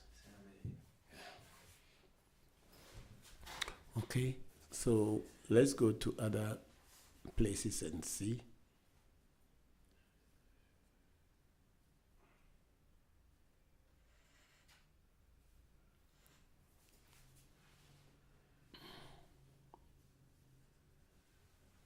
Yeah, the Queen herself, it said, are you from Ghana? Say, yes, we are in Ghana. We are from Ghana and we are in Ghana. Yeah. And then there is Saint Bible 4. Say, Papa, welcome. Thank you very much, Saint Bible 4. And the Papa, I would like to send a request to ask my questions. Okay, please, what are your questions? Send your questions so that I can answer them for you.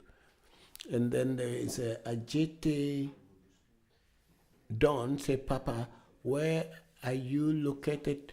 We are in Accra on the Spintex Road. If you want our location, you can go on Google Map. You will find Africa Magic Temple on the Spintex Road. And you can also get to our telephone number is in our profile, and you can call and book an appointment before coming. Thank you very much, Ajete Don. And then Ni say, can we pour libation for non-family members? Yes, of course, you can pour libation for non-family members. People that you had been associated with and you feel that they are good people towards you. You can pour libation in their memory. Thank you very much. And then we have Chibuzo in Nigeria, Otula Lete. Say, good evening, Papa. Good evening, Chibuzo. How are you? Thank you. It's been a while. I hope you are fine, and Happy New Year to all of you.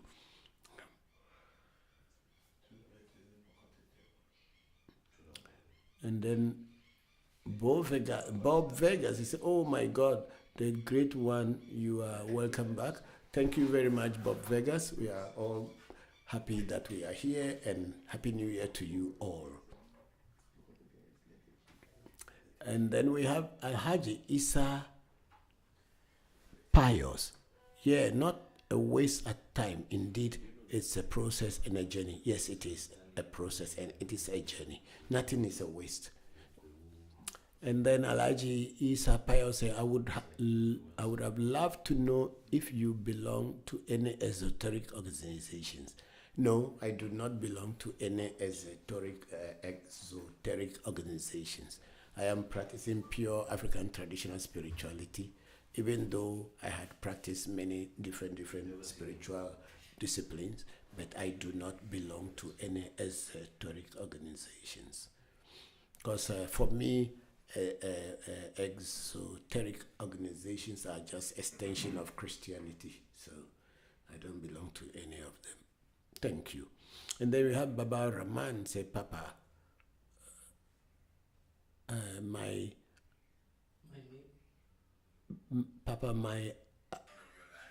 name is Abdul Rahmani Salah from North Bole Bamboy. Please, Papa, can you remember me? Yes, I remember you very well.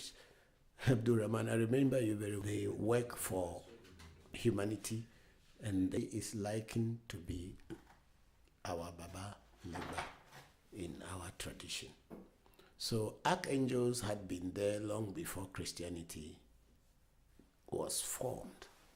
But this, when we call them archangels, we are more or less talking about the Judaism or Jewish Kabbalah.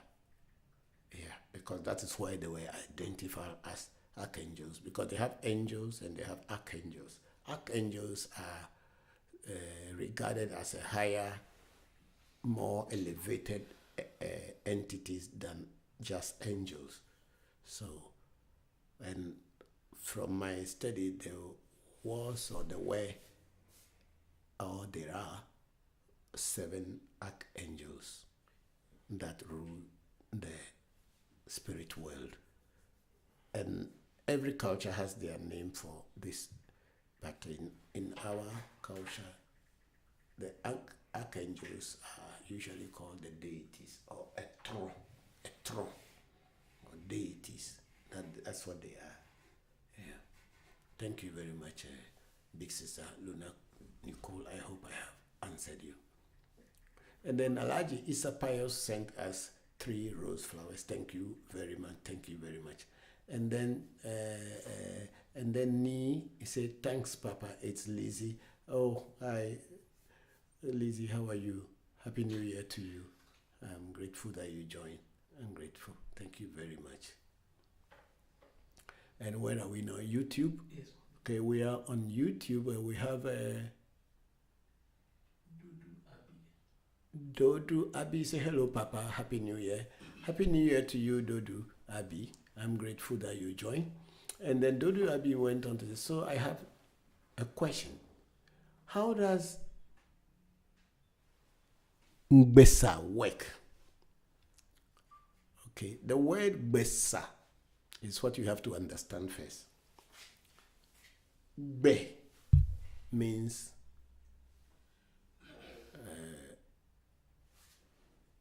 sound.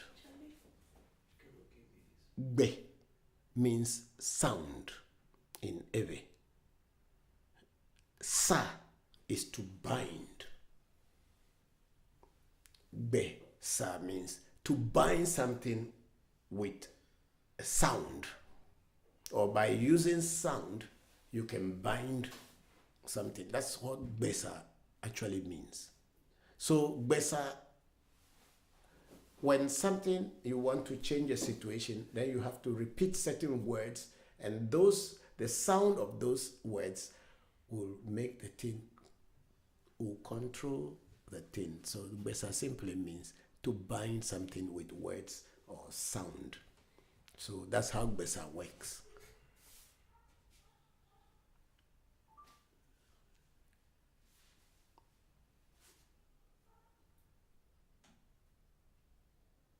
When it is said that Osagbedo in Ewe, what does it mean and how does it work? Osagbedo means they send a sound to you that controls you. That's what that it means. Osagbedo means they send a sound, and that sound has controlled you. Sagbedo ame. Yeah. That's what it means, my brother Dodu Abi. And then Dodu Abi say, are spirits involved, and do you have besa? If spirits are not involved, then what it is? Spirits are involved definitely, and everybody has a besa. If you are following traditional spirituality, you have besa. Okay, I have besa, plenty. It's not only one, because each besa is supposed to be for what you want it to do. Let me say one like the besa in Akpo. There are so many besa inside Akpo. Akpo is also one kind of deity. It's a Voodoo. And there are so many besa, plenty besa in it. And one of the besa, when you say it to the sky will listen to you. And if it's raining and you say the rain shouldn't fall, that besa will stop the rain from falling. And that is how that besa is. So besa is not just one single thing. It is various and different things depending on what you want to direct the besa to do, and what kind of besa you have to say to get what you want. There are besa when somebody is running away from you, you say that besa, the person will fall down. There is a besa when somebody hold a gun to shoot you, when you use that besa directly on the person will freeze, and maybe you will not be able to trigger, will not be able to pull the trigger. So there are so many besa. People, when they hold knife, want to cut somebody, they say besa. You say when the person even strike you, you will not cut. There are so many besas. So it is not only one besa. There are 1 and 1,000 and 1 million or whatever ways of doing besa. But it's only besa simply means to use sound to control a situation. Thank you very much, Dodu Abi. And then we have Jeremiah Hangi say, hi, Bokor. Happy New Year. Happy New Year to you, Jeremiah. How are you? Thank you very much for joining today's section. And then Dodu Abi went on to say, what types of besa are there? Please, if you are interested in learning, come and learn. I'm not here on I'm not on this platform to be telling you this is what besas are there. Besas are secret things that are only passed on to the person who is initiated. It's not something, I'm not a pastor to tell you that Isaiah, Moses, or Jeremiah verse 1, 2 said this. No. If you want to learn, come and learn. It is not for public. That's why I said there are 1,000,001 besas. And then we have what? Okay, that's what were the intentions of our ancestors in having besa? To protect themselves.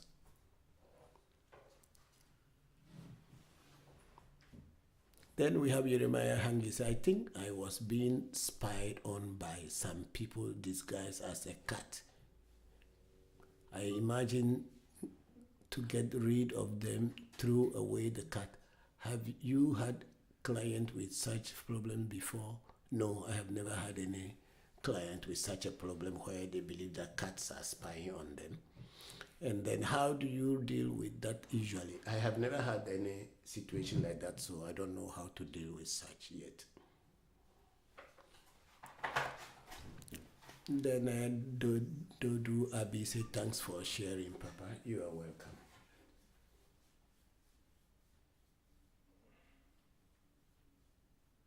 You know, when people who want to scam you, when such kind of question is sent to them, they'll start telling you so many stories to convince you so that you can come and they take your money. Nobody has come to me that cats are spying on them. No, whether dogs, dogs are not even spying on people. But that can happen in some people's cases, but me, I cannot tell because I've never had any experience with cat or dog or any animal spying on anybody. However, sometimes we used to say that there is a spirit upon a particular animal because the way the animal is behaving, trying to destroy things, there may be a spirit upon the animal to disturb you. But me personally, having someone say, oh, there's a cat spying on them, and I've never come across it yet, so that's why I said so. Please put the air conditioner on. This place is getting hot again. And then we have we are done with this place, right? Okay, then we have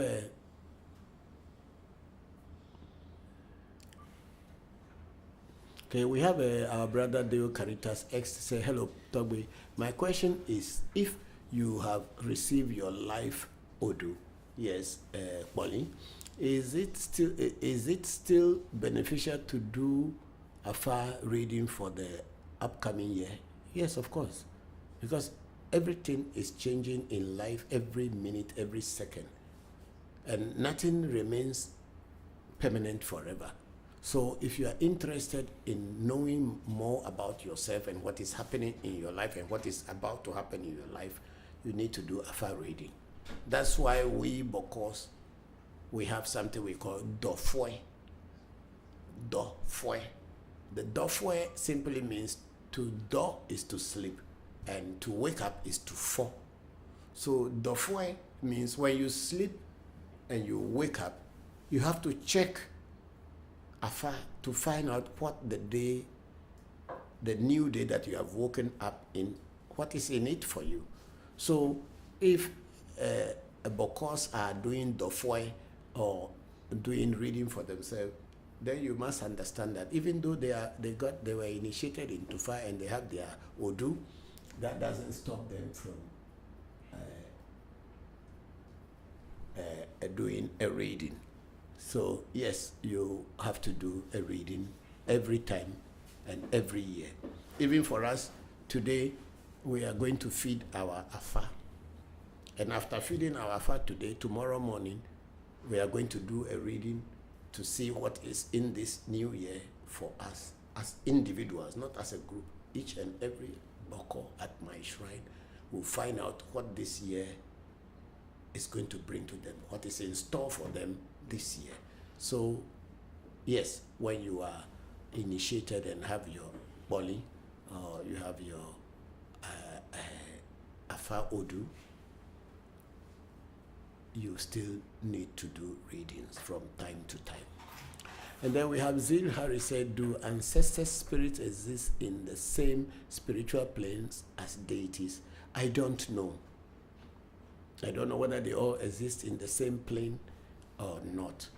But I know that the ancestors are ancestors and the spirits are spirits. So when I'm praying to spirits, I pray to them as spirits. And when I'm praying to my ancestors, I pray to my ancestors as ancestors. Whether they are all dwelling in the same place or they are not dwelling in the same place, I'm very less concerned about that.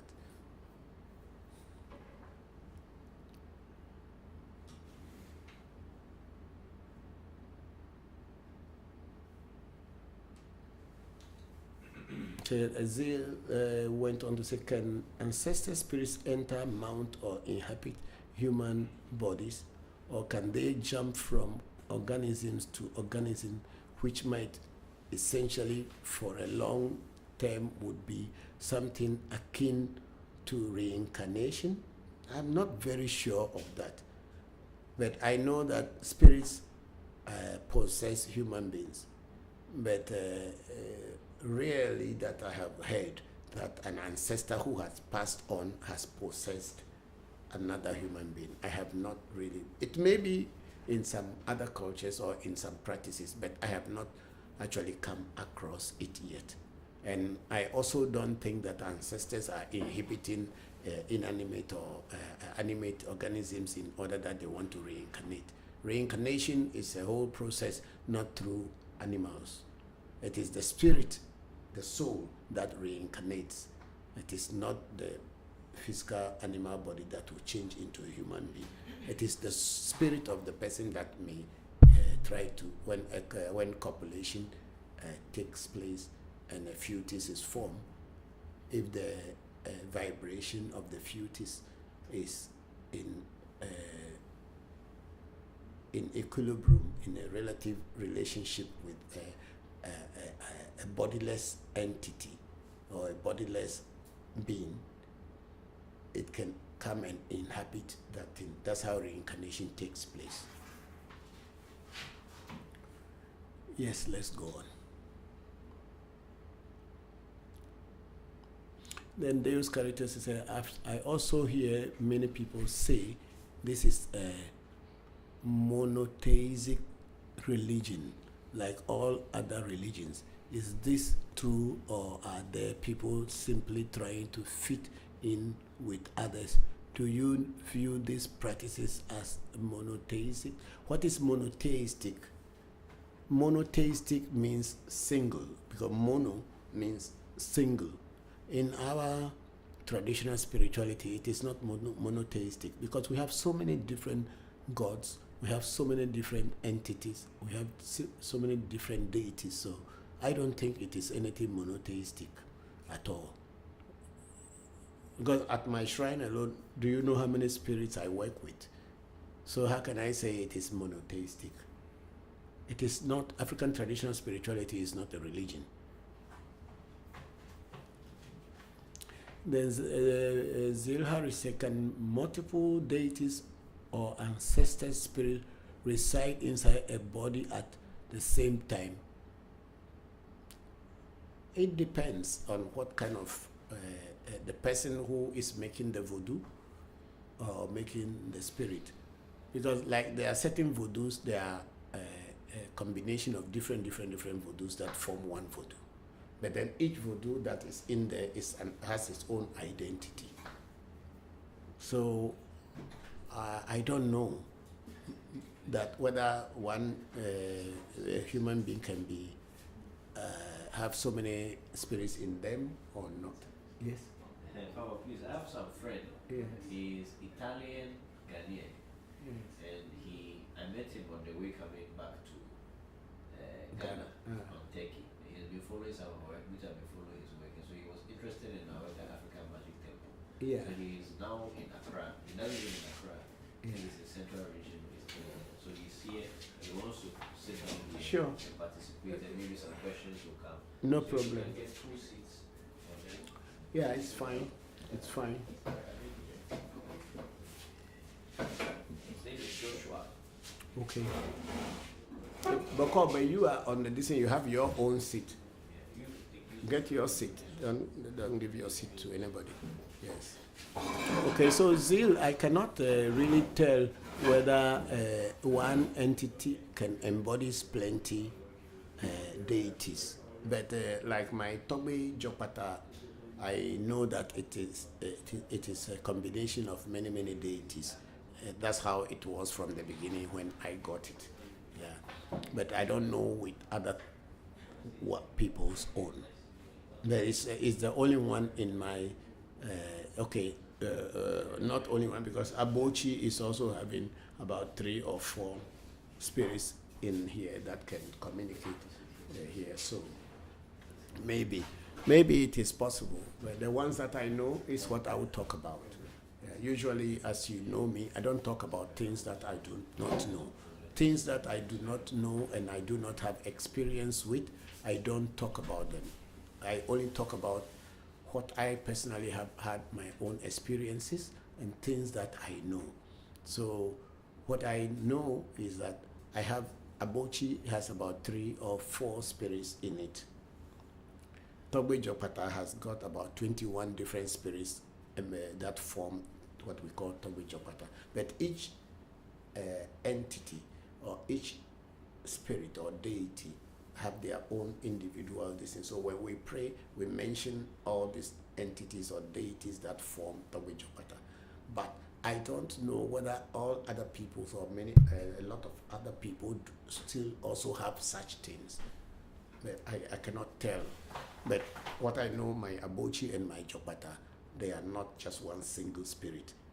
They are more than one spirit that combine and form this deity. You are welcome. Thank you. Yes, so let me read that. How can I find folk tales and stories that reflect a time when voodoo is a natural part of the culture of the story? I don't know. You see, voodoo practices had always been very private and individual, in the sense that whatever I am practicing is very personal to me and maybe to my children or to my family. It is when academics who are not really interested in the practice but are only interested in writing stories, that is when you see that books of voodoo has been written and people are talking about voodoo. But most of these people who have written these books are not practitioners. They don't know the inside of what voodoo is.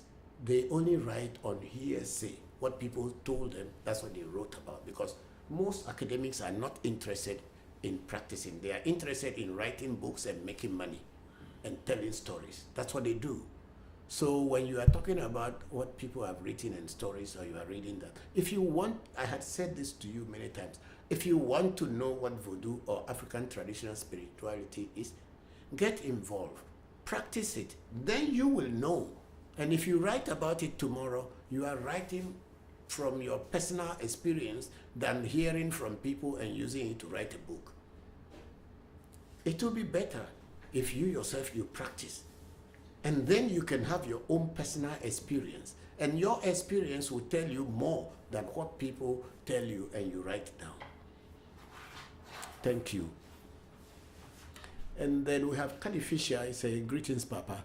When will you start doing reading for us, the public?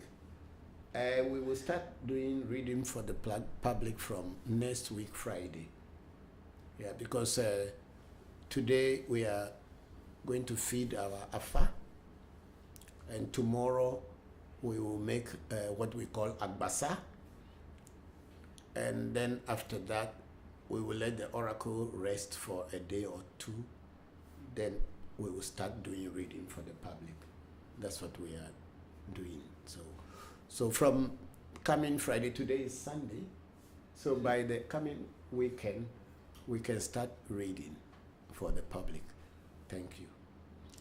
Yes, do you have any, Joshua? Would you like to introduce yourself very briefly? Yes. Turn the camera on them so they can introduce themselves. Turn this one too. Can you change it from here? AFG studio. And then turn this way. I think you just change it from where they used. I don't know. Yeah, okay. No, this is for sound.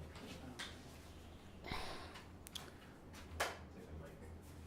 So it's got one switch.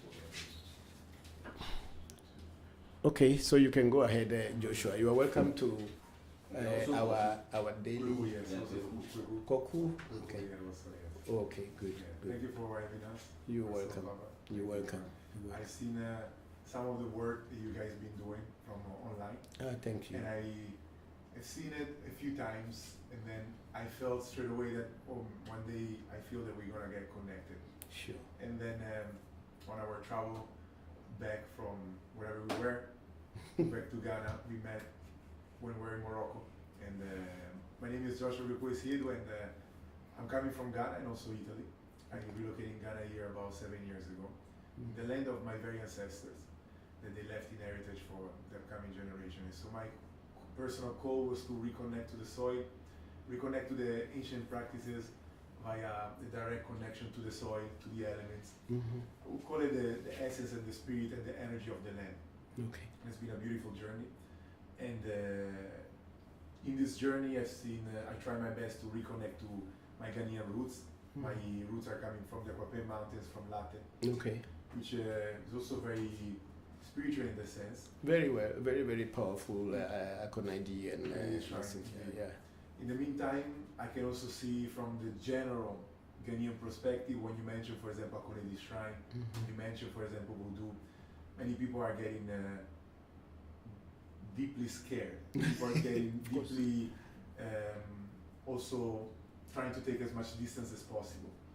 And I wanted to chase and to find more about the traditions of our ancestors. Yet due to how the culture developed, and especially due to colonialism that really has brainwashed everybody to think that whatever is not Christianity or whatever is not mainstream religion will get is demonized, right? Right. So to me, my first question that I'm having is, how do you guys manage to navigate this rough environment within Ghana and to still manage to share the wisdom, the ancient wisdom of Voodoo, even though the various challenges that might come up on a cultural level? Okay, for us, it's not been that easy, but somehow my personal background, coming from a family of practitioners and of Christianity as well as Voodoo. You know, in my locality, it's not called Voodoo, but the word Voodoo become more like a popular name of African traditional spiritual practices. Yeah, we have a name in our own locality, so it wasn't called Voodoo until I started reading more. Before we know that the Voodoo is the most common name, so we also use that word Voodoo. Yeah. So my background as coming from a traditional family where my grandfather had his own shrine and he was doing things for people, but because my grandfather sent my dad to school, he became more of a Christian, because in those days, when you are not in the Christian church, it's very difficult for them to give you education, because most of the schools were controlled by missionaries. And sorry to interrupt you. This will be in Togo or in Ghana. In Ghana. Yes, I'll call it Ghana, because my father was a German scholar, and then later when Togo was divided into two, one was given to Ghana, and the other side remains Togo. So my dad was a German scholar, and then later he studied English when after the Second World War, they studied English. So it was in Ghana, in the Volta region. Yeah. So for me, after knowing this, and Christianity didn't really it did not fill the space that was empty within me as a person. My quest for knowledge and wisdom was not satisfied by Christian teachings or the teachings of Christianity. So I broke away from Christianity, and I went into Hinduism. So I practiced yoga, and then practiced tantric yoga. And then after that, I again have the desire to come back to my roots. And coming back, I found this our tradition more suitable and more kind of convenient for me to practice, and it goes with my inner self. So I started on my own journey, and then later my children, I'm teaching them, and the world begin to know about us. So it is my personal desire to know more about my culture. That's what brought us in here. That's why we did not care about what other people are saying, because we are not doing it for people to see. We are doing it for ourselves to know our culture and to know God in our culture, how to relate to the invisible world in our own culture. So we don't have any shame, and we are not worried that someone will say anything, because even my shrine is on the main road. It's on the main road, and we are doing rituals every day on the main road. People may stop their car and watch, and there will be traffic. We don't have a problem with that, because we are not doing this one to show anybody that we are doing this. We are doing it for ourselves. And when you do things like that, you don't care what others say, because you know what you are doing for yourself. You are not doing it to impress people. You are not doing it to show off that you are worshiping God or you are not worshiping God. It does not matter. It is something personal to us. That's what we are doing here. Thank you. And then another question that comes up. No, there's cameras on this. Yeah, you can turn it. Me, I'm okay. If I'm talking, people know it's me, so I can put the cameras on there.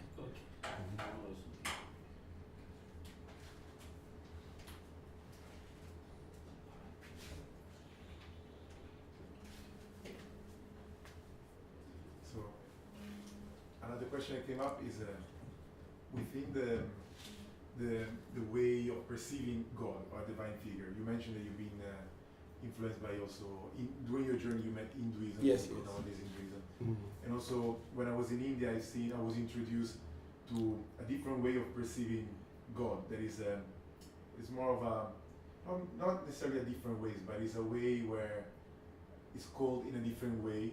It is approached in a different way. Yet it can still be referred as the same entity, right? Yeah. So to many people, they might be perhaps very much within a Christian context, as for example of Ghana. How would you explain, how would you make these people understand, not that they need to understand, but how would you make somebody understand that there's no knowledge about voodoo or your own practices, what are the spirits that you are interacting with, and who is or what is God? Okay. Yeah, I understand your question. The question and the answer will be that in Hinduism, nature in general is perceived as God, in the sense that you look at God, you could look at everything, and you realize that everything is an emanation from that same energy that people call God. The plants, the sea, the rivers, the mountains, human beings, inanimate and animate entities are all emanation from that same entity. So you look at God through this lens of seeing everything as God. So if someone tells you that this is not God, and another person says God, why is this not God? No, it is something that human being made. And why is it God? Because everything that was used to make this thing came from God. It's part of God. So when everything is made from what is God, or what God has made, then what is not God? So from that angle, when you look at life in that angle, which I would say the Hindus, people in Thailand, in Japan where I lived before, Japanese can see God in everything. That's why they will say this is the God of mountain God, God of the sea, God of this, Yamano Kami, Kawano Kami. So this is what our people as Africans, that's how we look at God. That the creation is all from God and nothing came from any human being. So how can you say that this is not God? But it is only in Christianity and probably in Islam where they want to put an entity or a being that is the only one called God. And that is what has been enforced on us to accept that there is only one person. And from some comedies that I was watching today, some pastors were asking people, why do you tell people that God is black? And the person was saying that, oh, I was only using it as another way, that's to look at it, because we all don't know that whether he is black or is white. Then the pastor was saying that God is white, that's why his son is white. Then the other person was saying that, yes, but I am white, but my son is black. And the priest said, I will pray for you. It means you are committing a sin by mentioning that God is black. Oh, wow. So the European, from the onset of their desire to conquer the world, made everybody to worship them. And they have ascribed their skin color to God, and they became God. So everything European must be good, and everything that is not European is evil. So if the European can look at God as the world as an emanation or something that came out of God, everything in the world is coming out of what is called God, then everything in the universe is God. And God cannot be black, and God cannot be white. God is whatever the universe is. If there is a black people, there's green people, yellow people, blue people, then God is all that. That's the way I look at God. So I don't see God as an individual human being sitting down in some sky, having people around him and this. Even the ant that is going and walking by, if the ant is not thinking, if the ant doesn't have brains, do you think that it will go and look for food and come and keep so that when it is a rainy day it will eat it? That is God. That's the way I look at God. So I don't see God as a white man or a green man or a yellow man or a black man. And because if we even go deeper, the Christian church, or Christianity, looks at the images that Africans make as evil, that they were made out of things that are in the universe or in the world. But the Christianity also has forgotten that the cross that they put out there to represent the image of Jesus Christ or Christianity was made out of wood, and that wood was once in the bush. The wood was once in the forest as a tree, and that wood was cut and shaped, and now it has become God, and people can pray to it. But what I cut, the wood that I cut from my grandfather's village and put down, is called evil. Why? Why should it be so? That shows mental deficiency, narrow-mindedness. Because if you can cut a tree and make it into a cross and kneel down before it, or make a cement and form it in the form of Mother Mary, and you worship it. The cement was just somebody made in a factory. And you use it to form an image, and that image is God, and mine is not God. Why? How can you justify that? And there's another thing that comes up in my mind is the association of different indigenous. So first of all, when I also was traveling around different parts of the world in many rural areas, I noticed how many indigenous communities pre-colonization were having a lot of similarity, as you were mentioning, about the spiritual beliefs.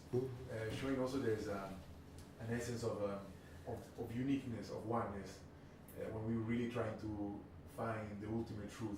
If it is the ultimate truth, it will show itself. Right. We might call it in a different way, we might go there in a different way, but the essence is there.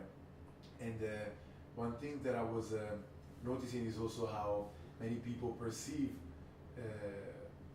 many indigenous beliefs to be, of course, devilish because of all the colonization, and also how many people also within Ghana think that a practice like voodoo, it is done in order to achieve egocentric and slash evilish matters. For example, I want to, win that, I want that person to fall in love with me, I want that person to die. Many people have this very narrow perspective of what voodoo is used for, right? It's like they call it black magic. Yeah, it's okay, because the point is that if you have power, you have power. When you have power, when something threatens you, what do you use? You use your power to defend yourself. The white man has made gun, even to the point of making bombs, nuclear, all kind of this. For what? To kill people. It's not for anything, just for them to kill people who they perceive as their enemies. So if I have voodoo, and I have voodoo power, and I perceive somebody as my enemy, and I know a way to eliminate the person, what is wrong with that? Let's face the truth. The white man has made bombs and is killing innocent people who are not even their enemies. And that is okay. But because it's called spiritual power and it is voodoo, then it becomes bad or it becomes evil. I don't see it that way at all. Because it is everybody's own way of judging what is good and what is bad. If guns are made and people can walk into the store and buy guns and shoot down their adversaries or their enemies, what is wrong if somebody has a voodoo power and if something threatens him and he can use that one against his opponent? There's nothing wrong with it. But it is up to you to understand that whatever you do will come back to you. And if you have that kind of understanding of life, whether you are going to use a gun to shoot someone or to use a spiritual power as in voodoo to kill someone, it is up to you. You must be ready to take the reaction for the actions that you create. If you have that, then you know how to live your life.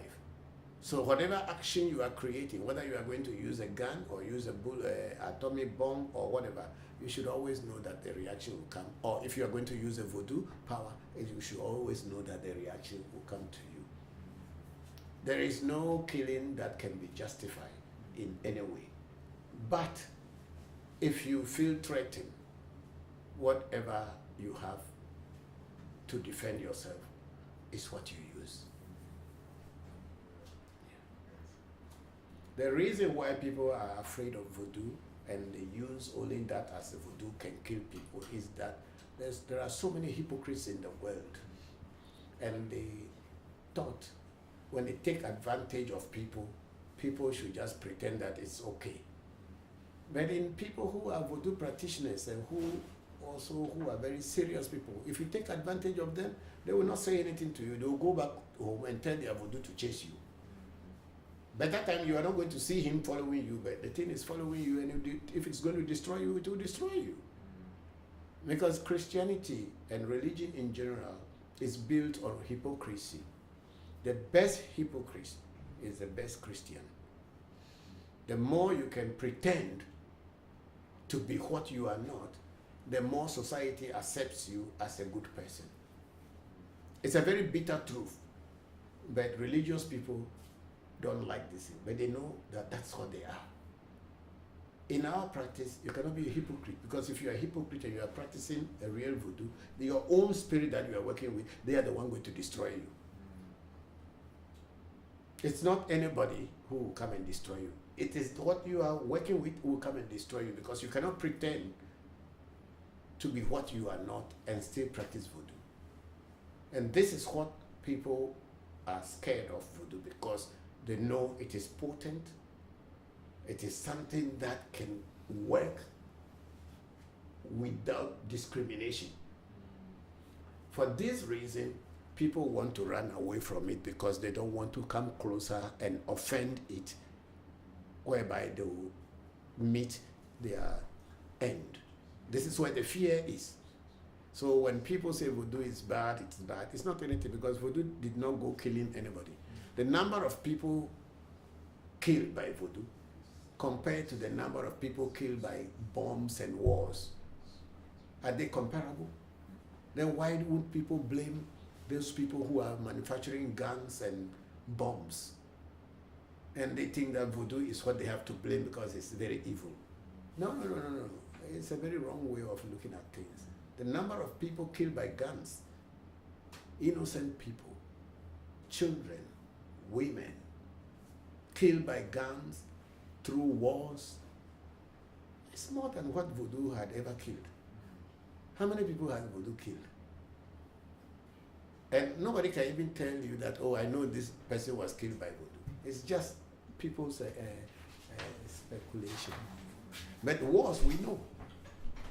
We know how many people send a pastor will come and preach to bless the soldiers and bless their gun that they should go and kill their enemies, as if those people were not created by God. As if those people they are going to kill were not created by God. So when I speak like this, then I'm going into political line. So I don't like politics. But that's what the world is. Yeah, it's all interconnected. Yes. So people are being killed, innocent are being killed just because of greed. Someone wants to take somebody's land. And the only way is to eliminate people on the land so that they can grab it. Is it not greed? As if those people you are killing are not human beings, or they are not created as human beings, and you are the only one who is a human being and must have the right to exist. So voodoo is a very straight path, and many people cannot follow it because they are not straightforward. If you are not straightforward, you will die. Voodoo will kill you. Yes. That's the truth about it. That's why the fear. If you go to church, you can even kill someone with knife, go and wash your hands, go to the church and take a communion. You are fine. You are worshiping God. But if you do the same and you go into your shrine, your spirit will kill you.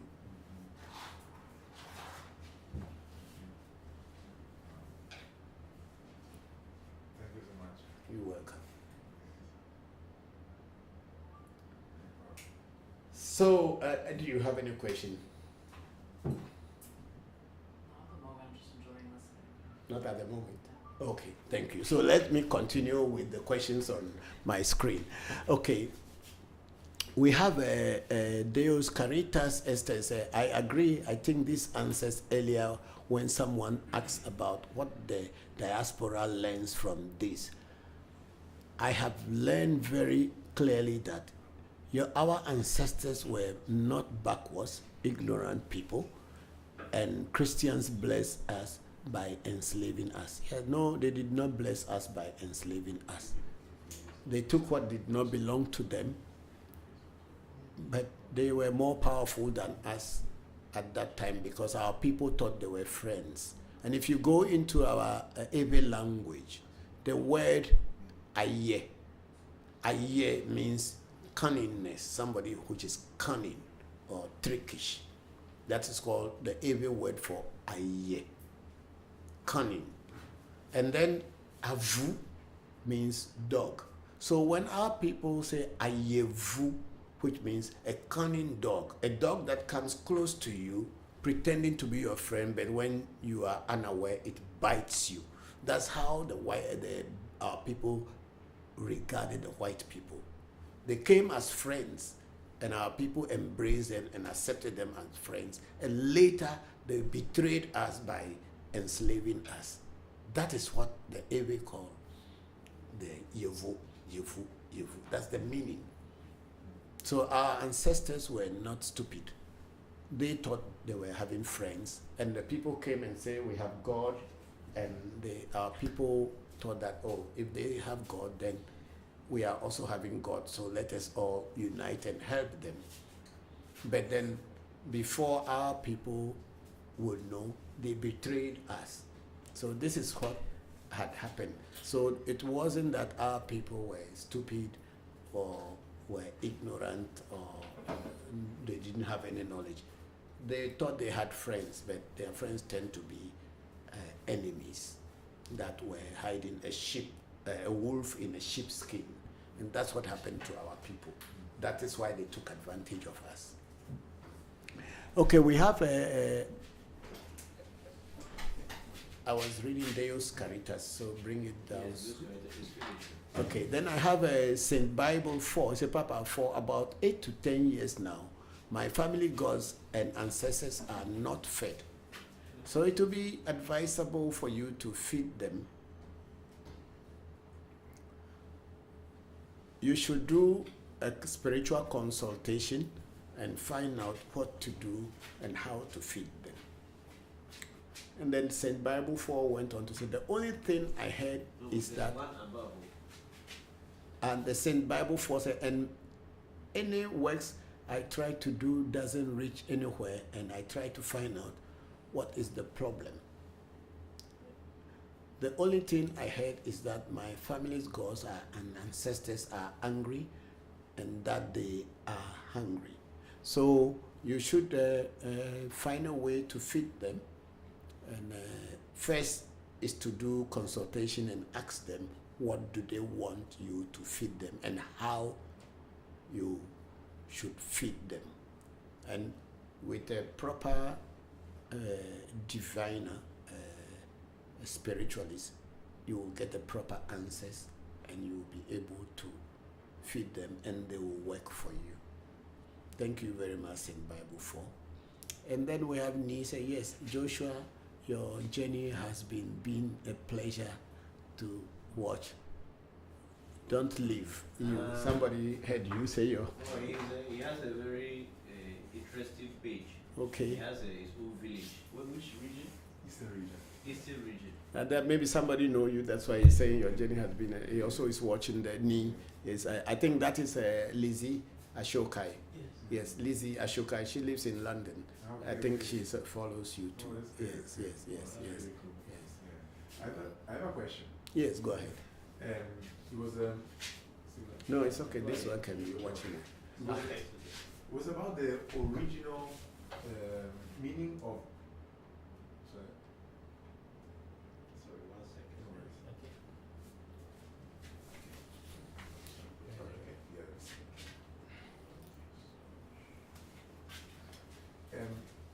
Was about if you know the actual meaning of voodoo, like from the Ewe language, I Yes. assume. What does it actually mean? Okay, voodoo can be explained in different ways. But if you want to break the language into pieces, the word vo in Ewe means liberty, freedom. That is vo. And do. Bawena, call a chino no venams here. Okay, it's not. Vo means liberty, freedom. And do means a community, a town, a village. So when the word vo and do come together, say vo do, to that which give freedom to a community. Wow. That's the real meaning of Voodoo. And what is that which gives freedom to a community? Spirit. That's why spirit is called Voodoo. Wow. I did read somewhere that voodoo was back in the days was actually also used to manage. It was like almost like a police body within the community. Was it so? There are so many types of voodoos. Like the Zangbeto, which is supposed to be a night spirit, only goes out at night to like a policeman protecting the community. And then we have Kelegbeto, which is another kind of voodoo that goes out in the daytime to protect the community. But today, the Zangbeto that we see mostly is the one that is turning around. It's all illusions. Those are just tricks. But then a lot of people who do not know about magic and illusion usually believe that it is true. Because spirits cannot walk like human beings. Spirit cannot talk like human beings. Spirits talk to your mind, talks to your brain, and tell you what to do. And you as a physical being, you do it, and then they act on your physical work and do their spiritual aspect. So when you see or go to any place and a spirit is walking or talking like a human being, it's a lie. But people perfected that kind of act in such a way to convince and deceive people and make people's mind, to control people's mind. So voodoo simply means that which liberates a community. And so every spirit is regarded as a voodoo because spirits help us to, or liberate us, or take us from our challenges and make us free.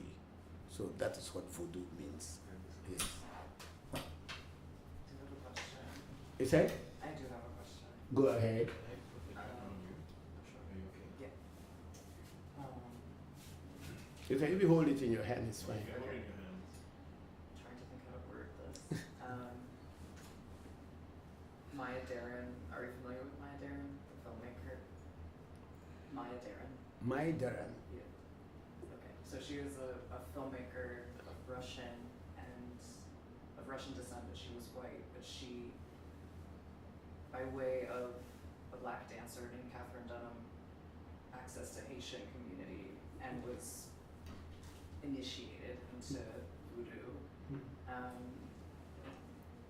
And the community there loved her and tells stories of her being possessed by spirit, and she's passed and they keep her memory, but then there's a lot of Black American critique about how she is a white woman, the validity of that, I guess. So that tug and pull between, I think it's beyond cultural appropriation at that point, but like, it's so much bigger than that. Yeah, I guess just that argument and that dialogue where it seems the community is validating her participation in this tradition where Black Americans aren't Haitian, they're necessarily, so they're outside also. Okay. The problem we have with African traditional spirituality is that a lot of Africans in the diaspora thought that voodoo is only limited to black people and specifically for only black people. It is not. Bokor, come and change this camera too. It is not. Because the word voodoo, as I have just explained, is that which gives liberty to a community, to a town, to people, individuals. And every culture has a voodoo practice. White, yellow, green, black, blue. Every culture has the practice of voodoo. In the sense that in our Ewe language, that traditional spirits that protects a community, that gives freedom to a community is called voodoo or voodoo. The African, the Native Americans, they also have their traditional spirituality that gives them that protection and freedom and the liberty that they wanted. The Chinese, they have. The Indians, they have. The Australians, they have. The Japanese, they have. The Europeans also have what they call the old religion. I think you've heard that one, the old religion, which is mostly practiced by the Northern Europeans and all this thing where these stories of Thor and all this thing came in, the Greeks and all this. They have their own traditional spirituality and they work with spirits of nature, like thunder and all other things. In their language, they have their word for that. But that word in our language is called Voodoo. So people cannot say that white people do not practice Voodoo.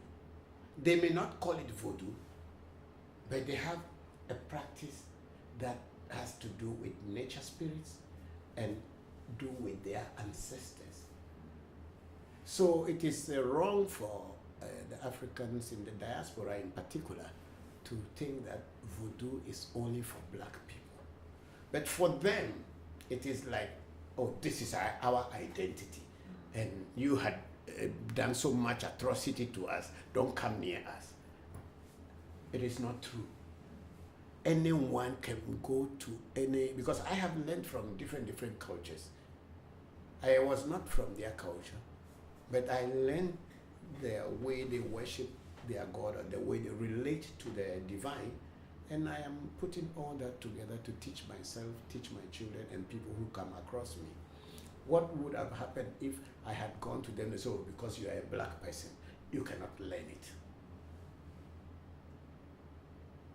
So Voodoo simply means spirit that liberates a community.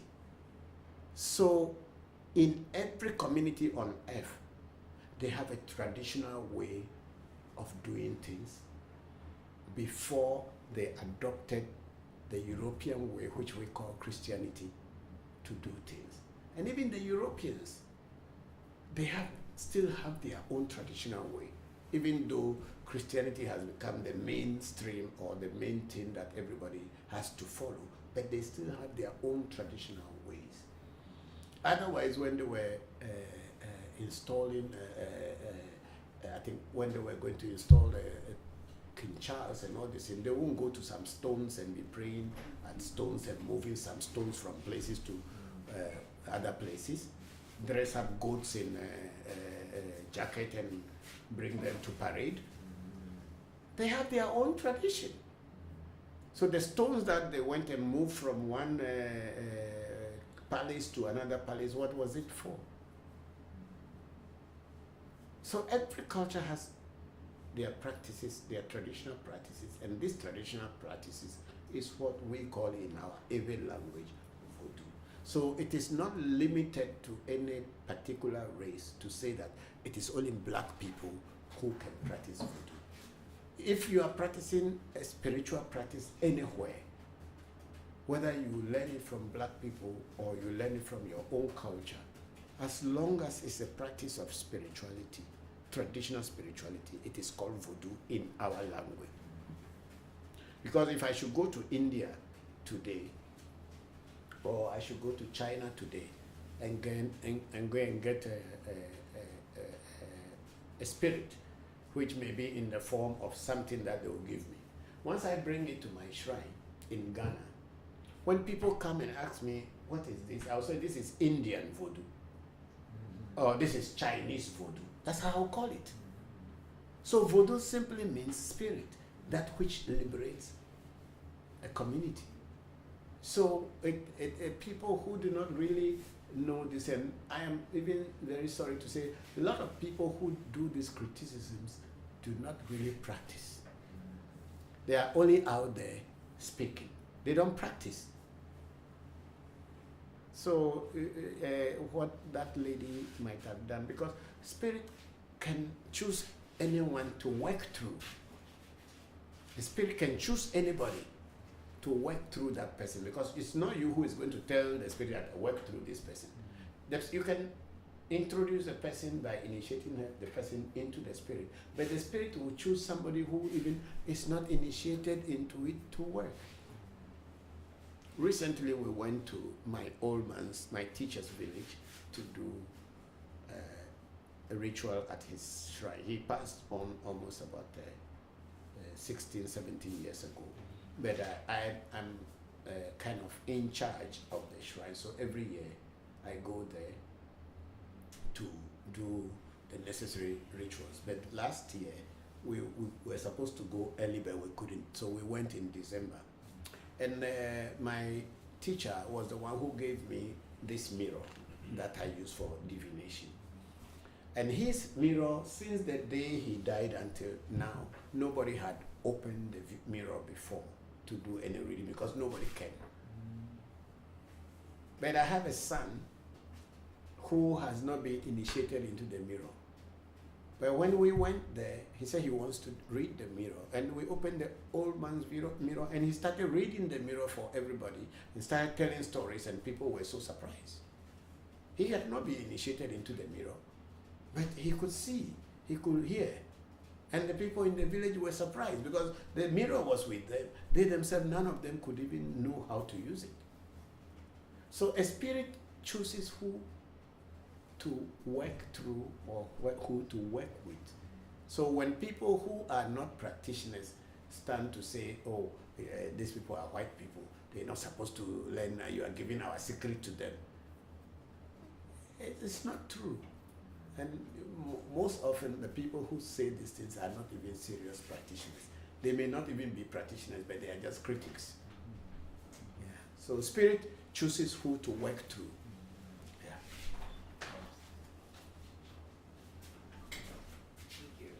You're welcome. Thank you. Because when I was in India, in Varanasi, I think you know Varanasi. Yes.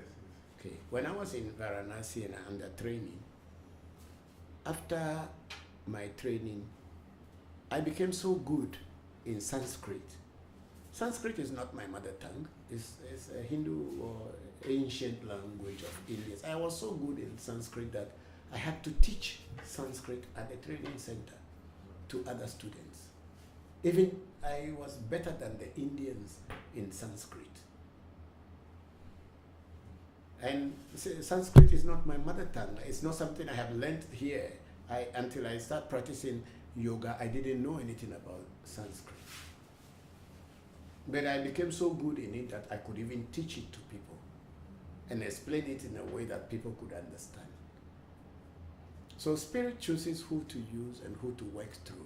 So when people start to say, oh, this person shouldn't have been taught, this person shouldn't have come closer, they are just talking from a point that they themselves don't even understand. Yeah. So when Voodoo chooses a person, yes. I think my wife is a Japanese. Long before, anytime I was praying, when I was in Japan, she get possessed. And spirit start vibrating her. She's Japanese. How come? And so is other people too. So it is not right to say that somebody, because the person is not a black person, it's not an African origin, they should not practice or learn. Maybe the fear of our people is that when they learn these things, they may use it against them again in the future. But that is their own karma. If you have a knife and you kill somebody with the knife, instead of using the knife to bring food for other people or bring peace to other people, it's you who finally pay the price of your actions.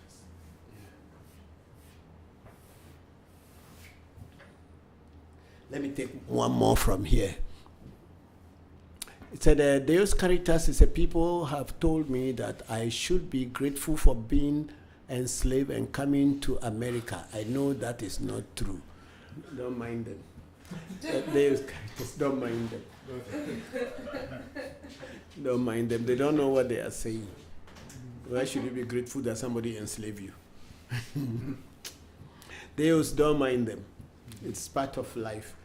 And Zil Harris said, the sad irony is that since white people have more power and human beings often follow power, if white people dropped Christianity for voodoo today, black people will follow them and pick up voodoo. Yes, that is very true, but the point is that voodoo had always been in front of you. It is not a religion, and nobody should be forced to become involved with voodoo. It is only in religion that people will force you to follow what you don't want to follow, and because of force, you begin to follow. Voodoo is an individual way of approaching your destiny. It's not a group thing, it's not a public thing, it is an individual thing.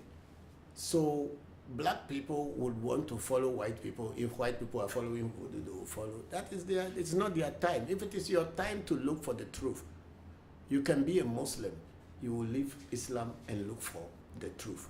You can be a Hindu, you can be a Christian, you can be any other thing that you want to be. If it is your time to look for the truth, you will always look for the truth. It is not a group thing.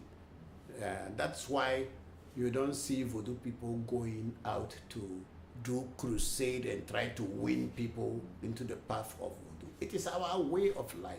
So if you feel that you want to learn, you learn. If you don't feel like you want to learn, it's up to you.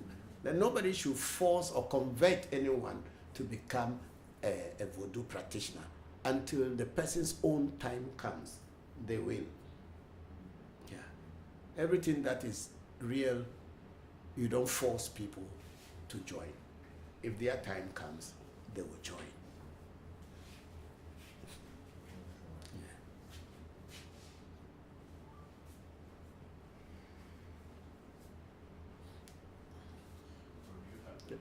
We are going to go off soon. So let me check other places because we have work to do. You also want to see the shrine. Yeah, we'll go there now. From here, we are going to the shrine. Yes.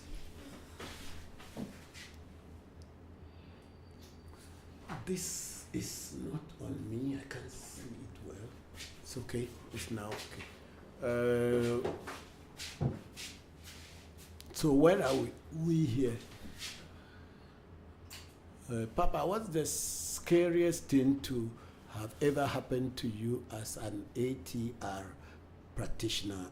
Any such experience? You see, the word ATR doesn't exist. These are all academic words. Voodoo is not a religion, and it is not called African traditional religion.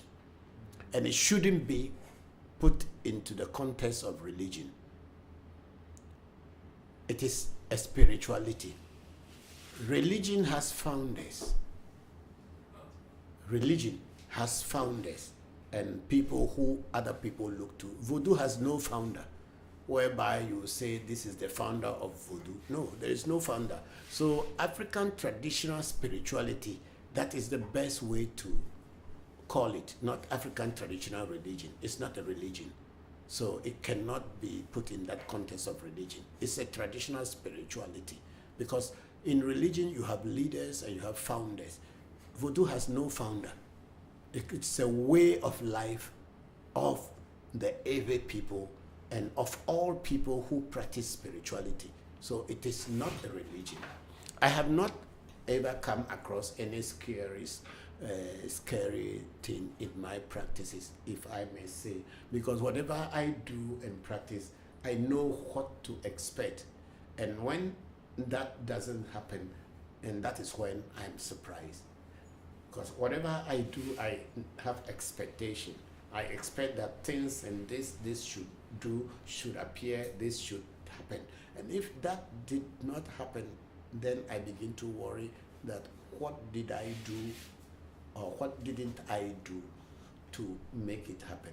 So there is no such as a scariest thing I have come across yet. Maybe in the future I'll find something scary, but as at the moment, for the past 40 years, I've not come across any scary thing yet. Thank you very much, Dudu Abi. And then we have Tobe Jibeza Sesoka saying Ache Papa. In Dahomey, Beni, I was told Voodoo how they spell it in Beni comes from the expression of bo, dum. Do not fear anything or anyone before drawing water from source. Okay, but you should also understand the way Voodoo is spelled in Benin and in the French way. Is they use the French language to spell the word Voodoo. That's why it became Vaudou. For us, vo is it's a common every word. Vo. It's a common every word, whether you go to for or Ewe, Togo, Ewe, Ghana, Ewe. The word vo is a simple word. Liberty, freedom, and do means community, town, a group of people, a city. So if they explain that do not fear anything or anyone before drawing water, I don't think that is the main meaning of Voodoo. Because I did Ewe language, Ewe as a language in school. So I know when the word comes, I know the source, the root cause of the word, and I know how to break it down. Thank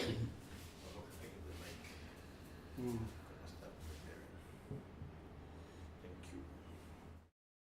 Is that the last one there? Yes.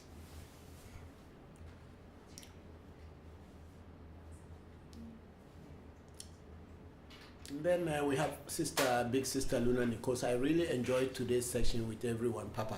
It had been a different energy. Thank you all. Thank you very much, Big Sister Luna Nicole. And Luna Nicole went on to say blessings to everyone for this upcoming week. I look forward to joining next week's session. You are welcome and have a very successful week. Thank you very much for joining today's lesson. And Zil Harris is saying that thank you all for being here today. I will be going offline very soon. Thank you for another enlightenment week. I was especially happy to be reminded of the literal word meaning of Voodoo, freedom, community. Thank you to the guests for being actively present today, as you. Thank you all. So thank you very much, Big Sister Zil Harris. And Zil Harris, a happy New Year to you all. Same from us to you. Happy New Year. Are we done? Yes. Okay, so thank you all very much for today's section. And we hope to see you again next week, same time. Have a very nice and a very successful week. Bye-bye for now. Thank you all.